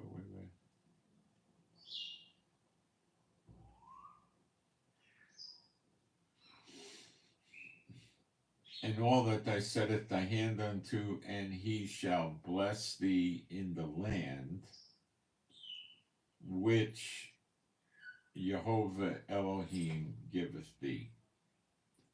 Now, the land, Haaretz, that he giveth thee is not Chile or Mexico or Japan or Russia, it's Israel. That's where you're going to get blessed, in the land of Israel, when Israel's following the Lord. And I'll open that for you, and open that to you in a minute. When Jehovah shall establish thee a holy people unto himself, as he hath sworn unto thee, if thou shalt keep the commandments of Jehovah Elohim and walk in his ways. So people will say from the church world, oh, the commandments are dead, but we got to walk in his ways. Well, how do you get there like that? You can't. Oh, the commandments are not the law. Okay. Well, one of the 10 commandments is to hallow or make holy the Sabbath day and rest. because that's the day that the Lord rested. So that day, the day that that happened, is the seventh day, and it's fixed. You can't change it. Yet the so-called churches changed the Sabbath day because they didn't want the people honoring Jehovah. Changed it to Sunday. How about that? And that's in the Ten Commandments. They don't care. They changed it anyway. You better ask the Lord why they did that.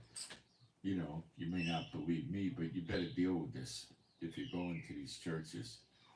And all people of the earth, that's Haaretz, the land. Now that could be the earth here. See, it has a dual meaning.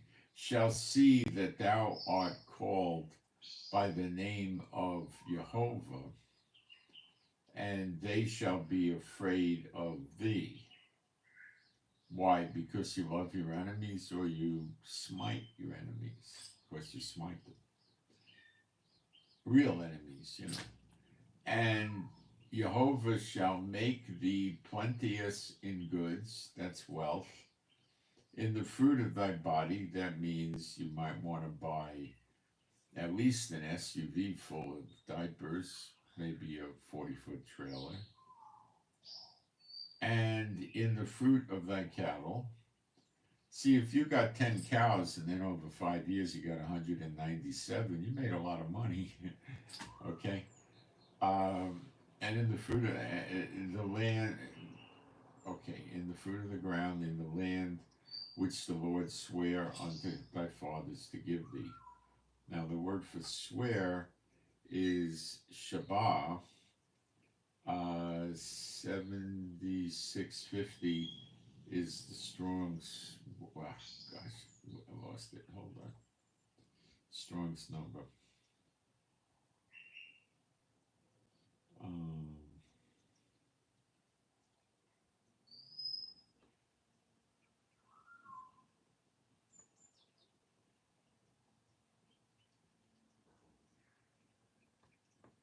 Yeah, this is the covenant in Genesis 15. It says also as an oath. Well, he made a covenant to give it to us. Okay. And in Deuteronomy 28:12 it says, Jehovah shall open unto thee his good treasure, the heavens, to give the rain unto thy land in his season, and to bless all the work of thy hand, and thou shalt lend to many nations, and thou shalt not borrow. Wealthy. And Jehovah shall make thee the head and not the tail, and thou shalt be above only, and thou shalt not be beneath. If that thou hearken unto the commandments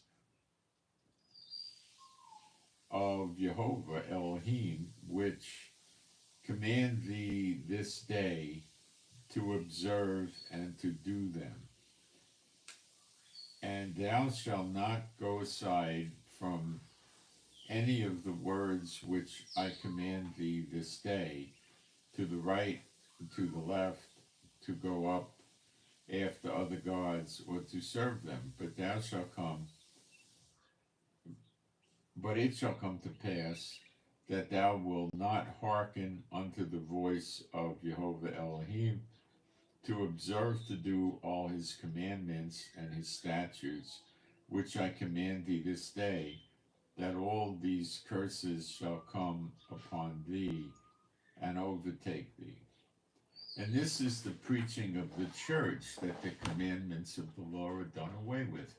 That's why the churches never really got established in Israel to any substance, because they would be teaching the law is done away with, and the Lord wanted to spare his people from that idiocy. And what did Yeshua actually say about that? In Matthew 5:17. This is Yeshua talking, and the church wipes their feet on the words of Yeshua. I'll show you right now, they wipe their feet on him. Think not that I am come to destroy the law, now, or the prophets. I am not come to destroy, but to fulfill. Now they stop reading here and say, oh, he fulfilled the law, so there is no more law. What's the next verse say? For verily I say unto you, till heaven and earth pass, one jot or one tittle shall in no wise pass from the law, till all be fulfilled. Everything's not fulfilled. Have you seen New Jerusalem lately with the see-through gold streets?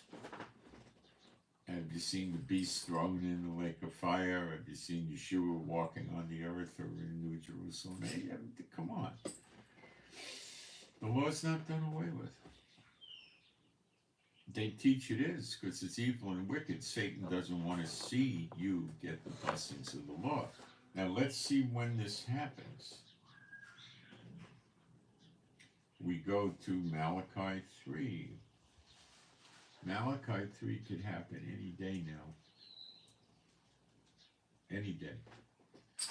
For behold, the day cometh that shall burn as an oven, and all the proud, yea, and all that do wickedly shall be stubble. And the day, I'm in Malachi 3 rather. Behold, I will send my Malach, that's messenger, that's Elijah, and he shall prepare the way before me, before Yeshua, who's the Word made flesh, and this is the Word. So he's talking about Elijah, one of the two witnesses, and Jehovah, and Adonai, rather, Lord Adonai, whom you seek, shall suddenly come to his temple. Oh, that's the temple. Even the Malach, or messenger of the covenant, whom you delight in, that's Elijah, messenger, he shall come, saith Jehovah of hosts. But who may abide in the day of his coming, his appearing, you could say, his beginning to work openly? And who shall stand when he appears? For he is like a refiner's fire, and like a fuller's soap.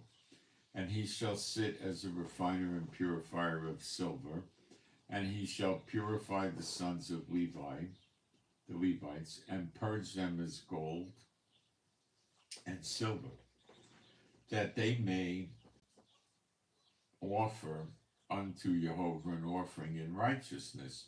Then shall the offering of Judah and Jerusalem be pleasant unto Jehovah, as in the days of old, as in the former years. So now it says in Malachi 3:2, but who may abide the day of his coming, and who shall stand when he appeareth? For he is like a refiner's fire, like a fuller's soap, and he shall sit as a refiner and purifier of silver, and he shall purify the sons of Levi, right?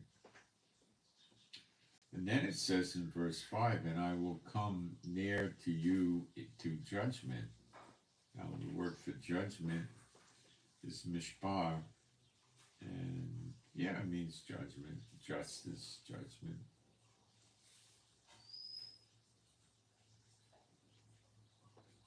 And I will be swift witness against the sorcerers, the adulterers, against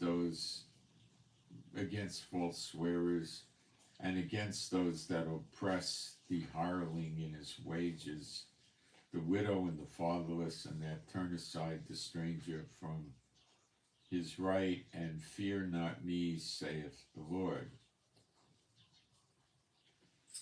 All right, so we see that, and he shall sit as a refiner and purifier of silver, and shall purify the sons of Levi, and purge them as gold and silver, that they may offer unto the Lord an offering in righteousness. So now the blessings of the law come on Israel, and this, I believe it's after this that the two witnesses, when the blessings of the law are established, there's already a temple, they burn up the enemies coming at Israel. Because we have we smite them and they run away 7 ways, if they even get away. In this case, I don't think they do. But where else do we read this? We go to Zechariah 13. Whoops. Zechariah 13, verse 8. And it shall come to pass that in all the land, Haaretz, I believe it's the land of Israel, which could be greater Israel, saith Jehovah, 2 parts or 2/3 therein shall be cut off and die, but the third shall be left therein. So 1/3 survive, 2/3 are cut off. And I will bring the third, it's not the earth here, it's limited to Israel. And I will bring the third part through the fire, and will refine them as silver is refined, and will try them as gold is tried. Sound familiar, like Malachi 3? We kept reading it. Of course, it's tied to that. That's showing you when this is going to happen. And will try them as gold is tried. They shall call on my name, and I will hear them. And I will say, this is my people, and they will say, Jehovah Elohim. See, today the people won't even pronounce Jehovah. They're told by the rabbis not to pronounce it, so their rabbis are trying to blot the name Jehovah out. You tell me if that's not what's going on. Now we go to Malachi 4. And now what do we see? For behold, the day cometh, that's the day of vengeance, I believe, that shall burn as an oven, and all the proud and all that do wickedly shall be stubble, and the day cometh that shall burn them up, saith Jehovah of hosts, that it shall leave them neither branch, neither root nor branch. Now that could mean the enemies surrounding us, but that likely is, this is maybe more likely to be the 2/3 getting cut off. But unto you that fear my name shall the Son of Righteousness, that's Shemesh, means son, S-U-N, righteousness, it's Yeshua, arise with healing in his extremities. You shall go forth and grow, you shall go forth and frolic about like calves of the stall. And you shall tread down the wicked, for they shall be ashes under the soles of your feet in the day that I shall do this, saith Jehovah of hosts. Remember you the law of Moses my servant, which I commanded unto him in Horeb, for all Israel with the statutes and judgments. Now that's the same law of Moses the churches are telling you is done away with. You see how absurd the church is? It's like a Marvel comic book, or maybe a Dell comic book, you know. It's a comic book, what the church teaches. It's a joke. It's a farce. And you shall tread down the wicked, for they shall be ashes under the soles of your feet. So I believe this is the 2/3, because the enemies are in a siege in Zechariah 12:6 around Judah and Jerusalem. They're not really in the land, and they get burned up. But when you're treading down on the ashes, it means that's the people in the land that got burned up by the 2 witnesses, or possibly Jehovah did it himself. But the enemies surrounding us get burned up by the 2 witnesses. These others, likely the 2 witnesses, possibly Jehovah did it, I don't know. But you'll find out soon enough. And all this is concealed by the churches. Isn't that a shame? And people sit there and call them pastor and trust them and everything else.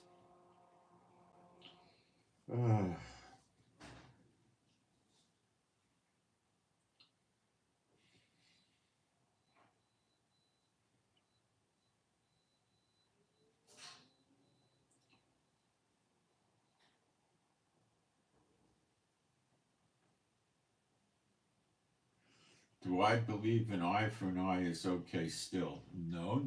You don't get to ask me a question. Show me the scriptures that I read are wrong.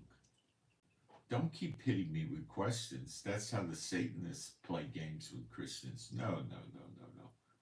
The Bible doesn't. You show me why what I read you is incorrect and I led you astray. Show me that. Okay? Show me that.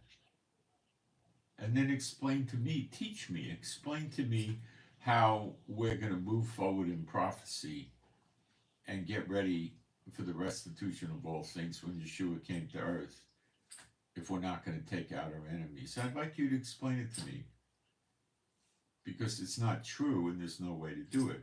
So don't start asking me questions. That's 2-bit Satan logic. I don't buy that. It's stupid, like Satan.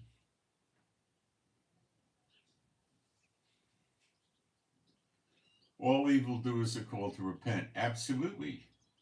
But you want me to show you how the repentance happens? Watch. We'll go back into Zechariah 12.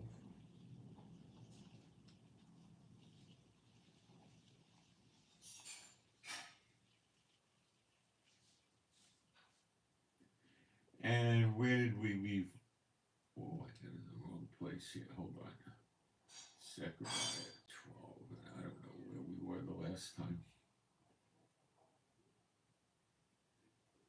We were in 6 with the burning the enemies up. We'll go to 7. Zechariah 12:7. Jehovah also shall save the tents of Judah first, that the glory of the house of David and the glory of the inhabitants of Jerusalem do not magnify themselves against Judah. In that day shall Jehovah defend the inhabitants of Jerusalem, and he that is feeble among them at that day shall be as David. Well, David killed Goliath, a lion, and a bear, and was a great warrior, and that's what the feeble are like. So something's up, right? What's going on? Wait a minute, I'll show you.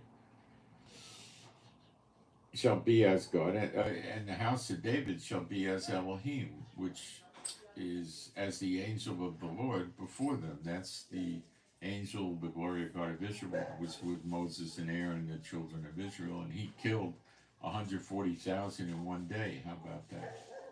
That's what the house of David's going to be like. Oh. And it shall come to pass in that day that I will seek to destroy all the heathen that come against Jerusalem.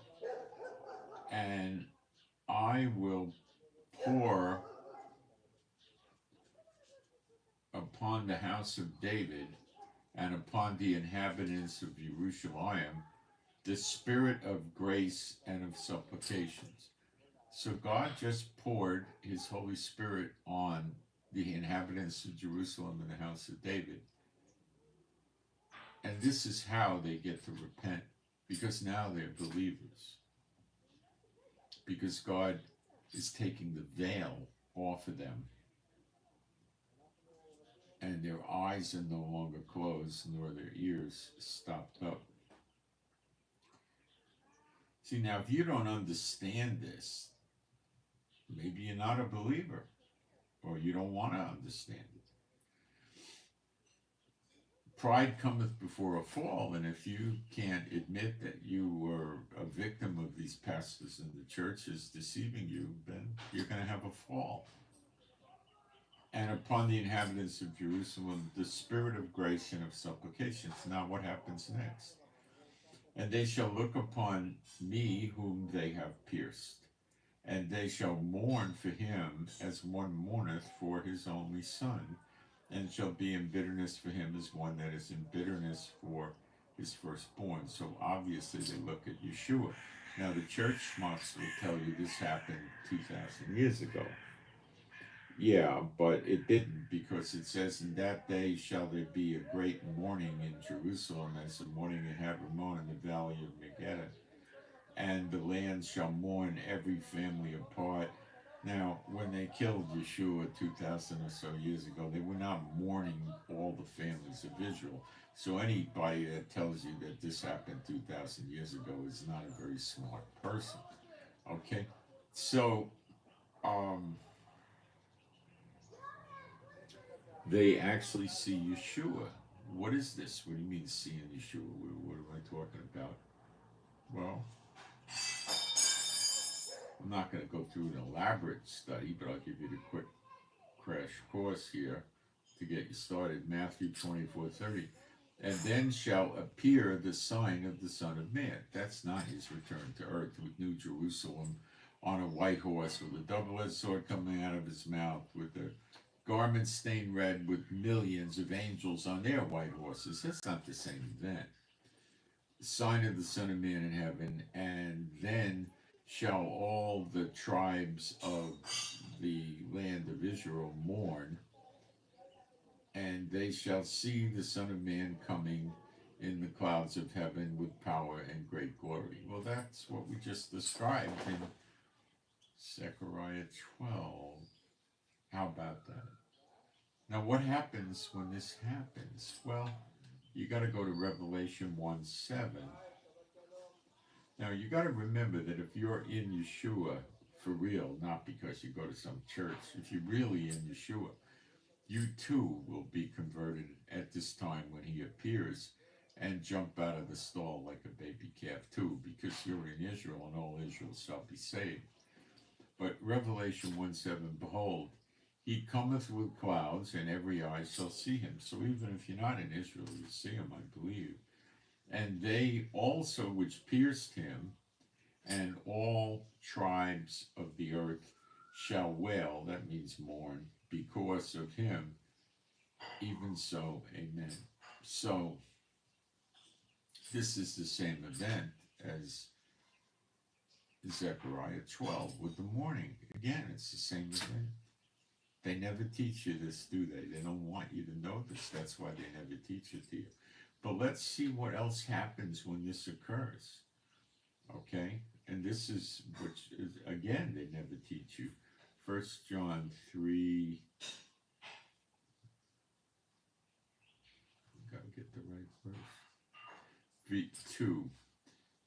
Beloved, 1 John 3:2. Now are we the sons of God, and it doth not yet appear what we shall be.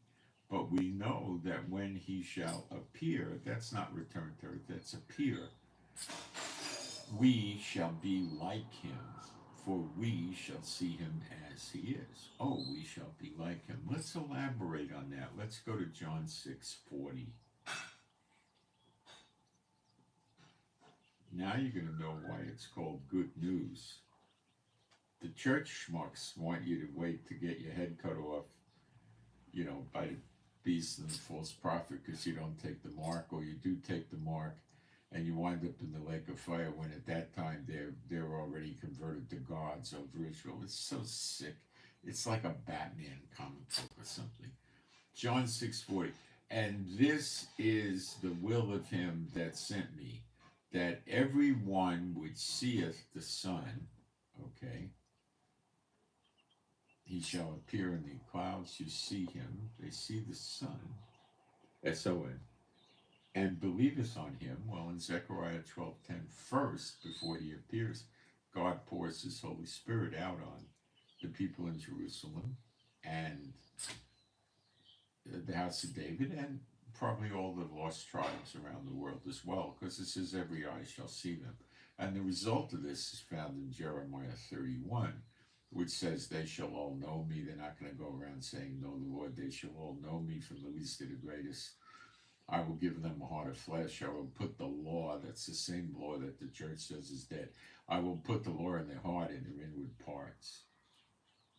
Church is pretty freaking evil. Believeth him. They may have, okay, so it says, let's start again. And this is the will of him that sent me, that everyone would, not yet, that seeth the Son and believeth on him, may have everlasting life, and I will raise them up at the last day. So they have everlasting life, which is not that you can't die. Because when you're in New Jerusalem and you eat of the tree of life and drink of the water of life, you live forever, you don't die. But everlasting life is more like before the flood, when people live 900 or so years. There's a scripture that says, my people's days shall be like that of a tree. Well, a tree eventually dies, but it could go thousands of years. And then it says a child shall die at 100. Okay, so there's still that till you hit New Jerusalem. But you live a long time and you're like young again. You frolic about like the calf out of the stall. That could happen this week.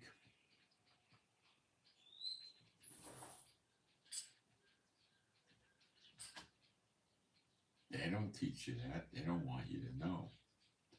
Now you know why the church is going to soon fall apart like it never existed. Once these things start to come to pass, you know.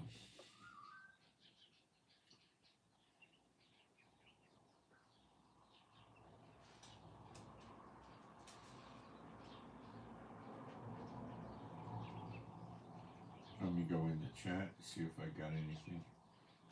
Now, I just read you scriptures. That was it.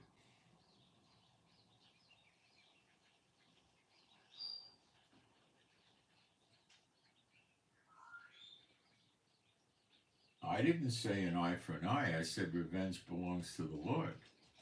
But if the Lord wants to use Israel for revenge, who are you to say he can't do it? Answer me that question. Because you're telling the Lord he cannot use Israel or the two witnesses, which is part of Israel, to seek his vengeance, which belongs to him. That's what you're doing. You're dictating to Jehovah. I know you don't know it, but that's what you're doing.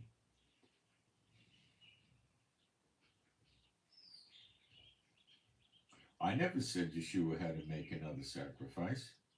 I'm just reading you the scriptures. You're telling me the law is dead, done away with, and fulfilled, and I'm showing you in the scriptures it's not, and you reject it. Don't put it on me. I put it on you. I read you the scripture. As long as there's a heaven and an earth, not one jot or tittle shall be done away with from the law. And you're telling me it's done away with from the law. So it's on you, not me. You're the one breaking the scriptures with your doctrine, not me.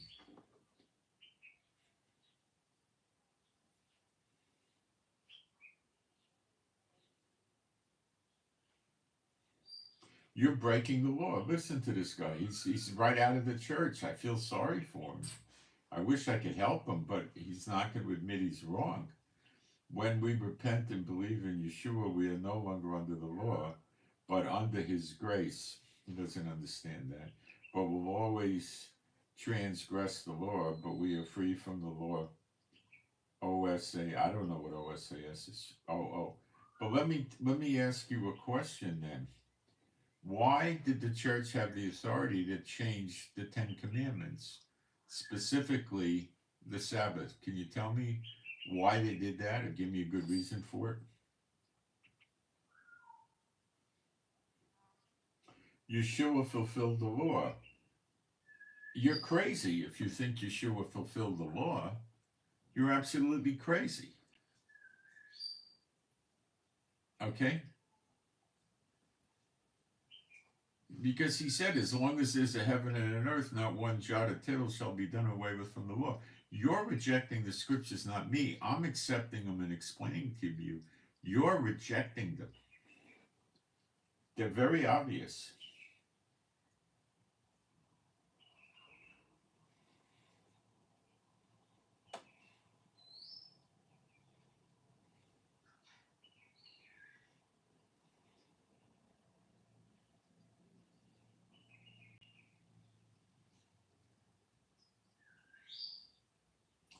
Torah is forever, correct. If the law was done away with, you'd be able to commit adultery. You'd be able to worship other gods. You'd be able to commit fornication. You'd be able to stay drunk all the time. You'd be able to lie, cheat, steal, blackmail, kidnap people, and all this other stuff. That's what these people can't understand. They don't understand the scriptures. Sadly, most of them are victims of the churches. Yeshua said faith without works is dead. They're saying faith is good. Now, what works was Yeshua talking about? Was he talking about washing the car and mowing the lawn, or perhaps the works of the law? Now, let me prove to you that these church people are going to the lake of fire. By the Bible. I'm going to prove it to you right now. Right this minute. Not every one of them, but a large amount of them. Matthew 7. What verse? I don't know, 22 maybe? Matthew 7:22. Many will say to me in that day, Lord, Lord, have we not? Okay, now the church teaches all you have to do is know who the Lord is. Yeshua said, no, faith without works is dead. Yeshua further went on and said, the demons know who Jehovah is. That's not going to get them saved. The church is contrary to the scriptures. Okay. Many will say to me in that day, Lord, Lord, have we not prophesied in thy name? The Jews do not prophesy in the name of Yeshua. They'd get thrown out of the synagogue minimally. That's the church. The Buddhists, the Hindus, Islam, they don't prophesy in Yeshua's name. Only the church. This is talking about the church people. Have we not prophesied in thy name? And in thy name cast out devils. Only the church casts out devils in Yeshua's name, or they say they do. And in thy name done many wonderful works. And then will I profess unto them, I never knew you. Depart from me, you that work iniquity. Okay, let's define the word iniquity, because these people that are commenting against me don't really understand the word, I guess. Iniquity is Strong's number in the Greek 458. It means lawlessness, violation of law. That's what it means, lawlessness, violation of law. What law do you think he's talking about? The New York City Code? Or the Germany law of constitution? Or perhaps Moses' law? Therefore, whosoever heareth these sayings of mine and doeth them, I will liken him unto a wise man which built his house upon a rock. That means you survived the storm. I'm not going to go through that parable. But Yeshua said, if you love me, obey my commandments. Now, they're going to say in their minds, and they really believe this, that the law is not the commandments. But when did Yeshua ever say, do away with the 10 commandments? Never. Did he ever? Yet the Sabbath, which is the seventh day, when Jehovah rested, okay, the church has done away with and moved it to Sunday. Now, they never dispute that the Sabbath day is Saturday. They just say they moved it to Sunday to make a demonstration that they no longer follow the law of Moses.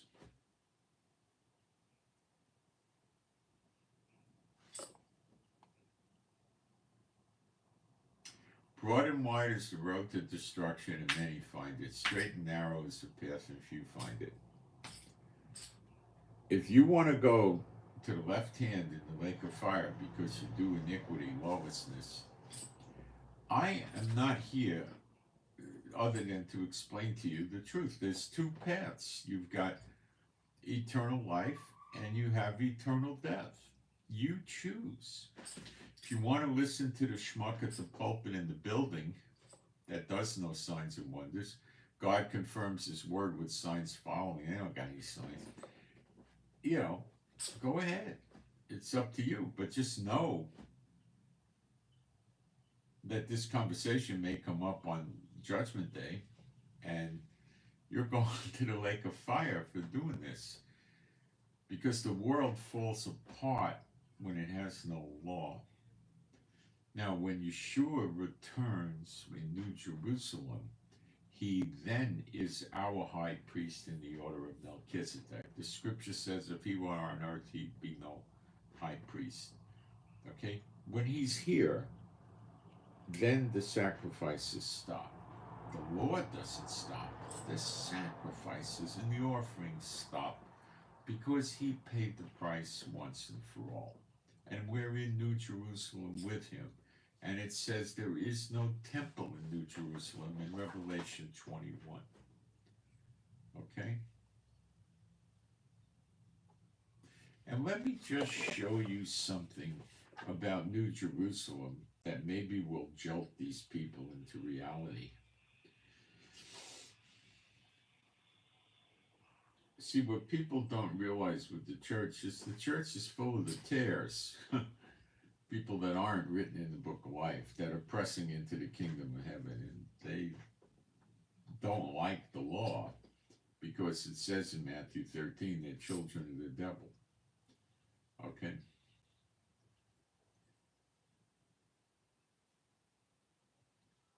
And I'm going to go to Revelation 21, verse 10. And he carried me away in the spirit to a great and high mountain, and showed me that great city, the holy Jerusalem, descending out of heaven from God. That's New Jerusalem.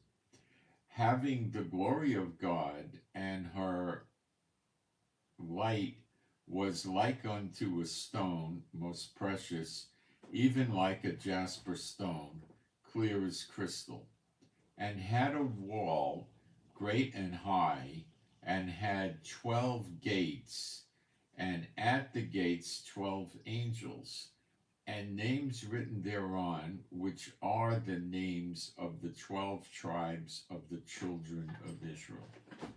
So New Jerusalem, it says, made out of a giant pearl. It's each gate is there's 12 gates, 3 on each side, and each gate's guarded by an angel.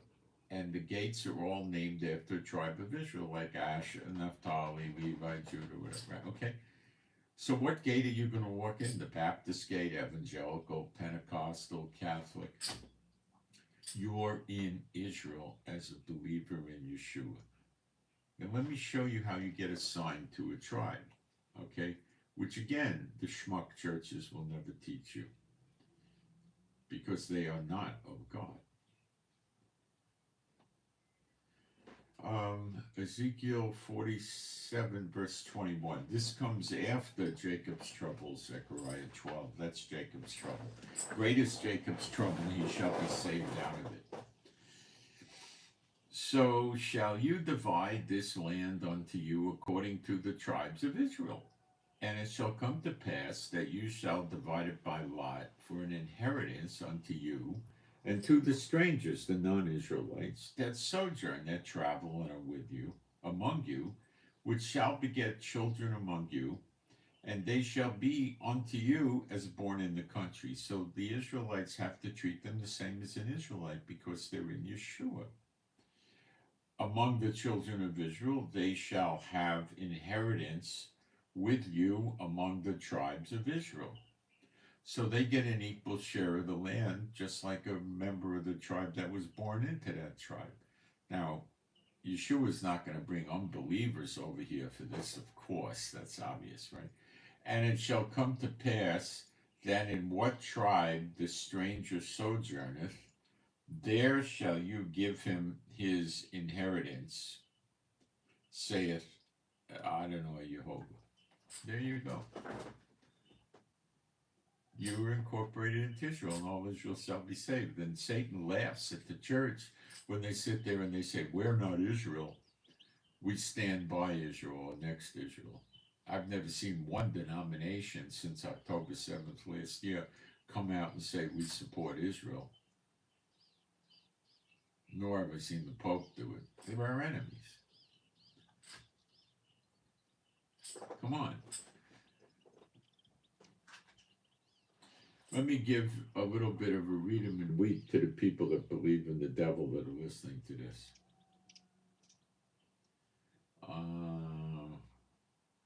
Zechariah 13, maybe verse 3 or 4.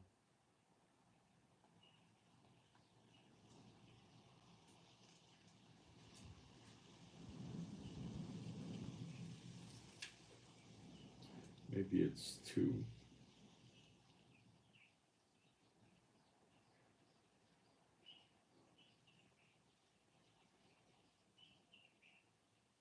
No, it's actually 2. Zechariah 13:2. And it shall come to pass in that day, saith Jehovah of armies, that I will cut off the names of the idols out of the land, they shall no more be remembered. And also I will cause the prophets and the unclean spirit to pass out of the land of Israel. So the demons are going to be leaving Israel. Ta-da! That's why it's good news. See, the people serving the unclean spirits are so deceived. They think it's a good thing.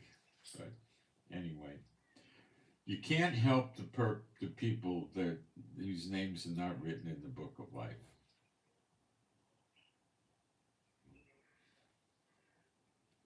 If the law was dead when you're in New Jerusalem and there are no sacrifices, you'd be able to commit murder and adultery and fornication and worship other gods right in front of Yeshua in New Jerusalem.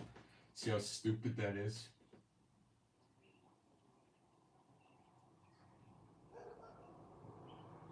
When Yeshua is with you, then he's your high priest. Then the sacrifices stop.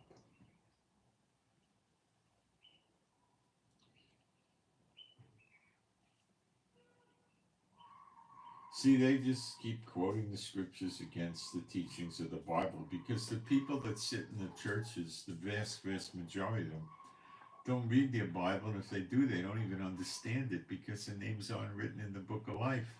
We all came out of the churches, we went there for a spell, and we realized how screwed up it was, and we left.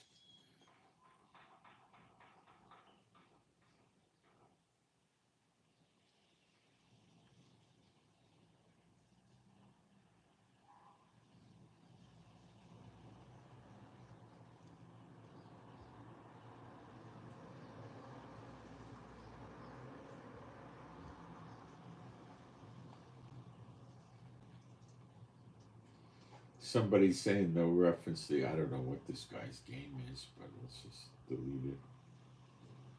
It's just nonsense, you know. People just come in here and say stuff. I had to include this guy. Okay, that's what I got for today. I hope you got something out of it. And remember, when you argue with the people with the devil, they may not know whether they're with the devil. They're going to answer your question with a question. Now, Yeshua taught us this.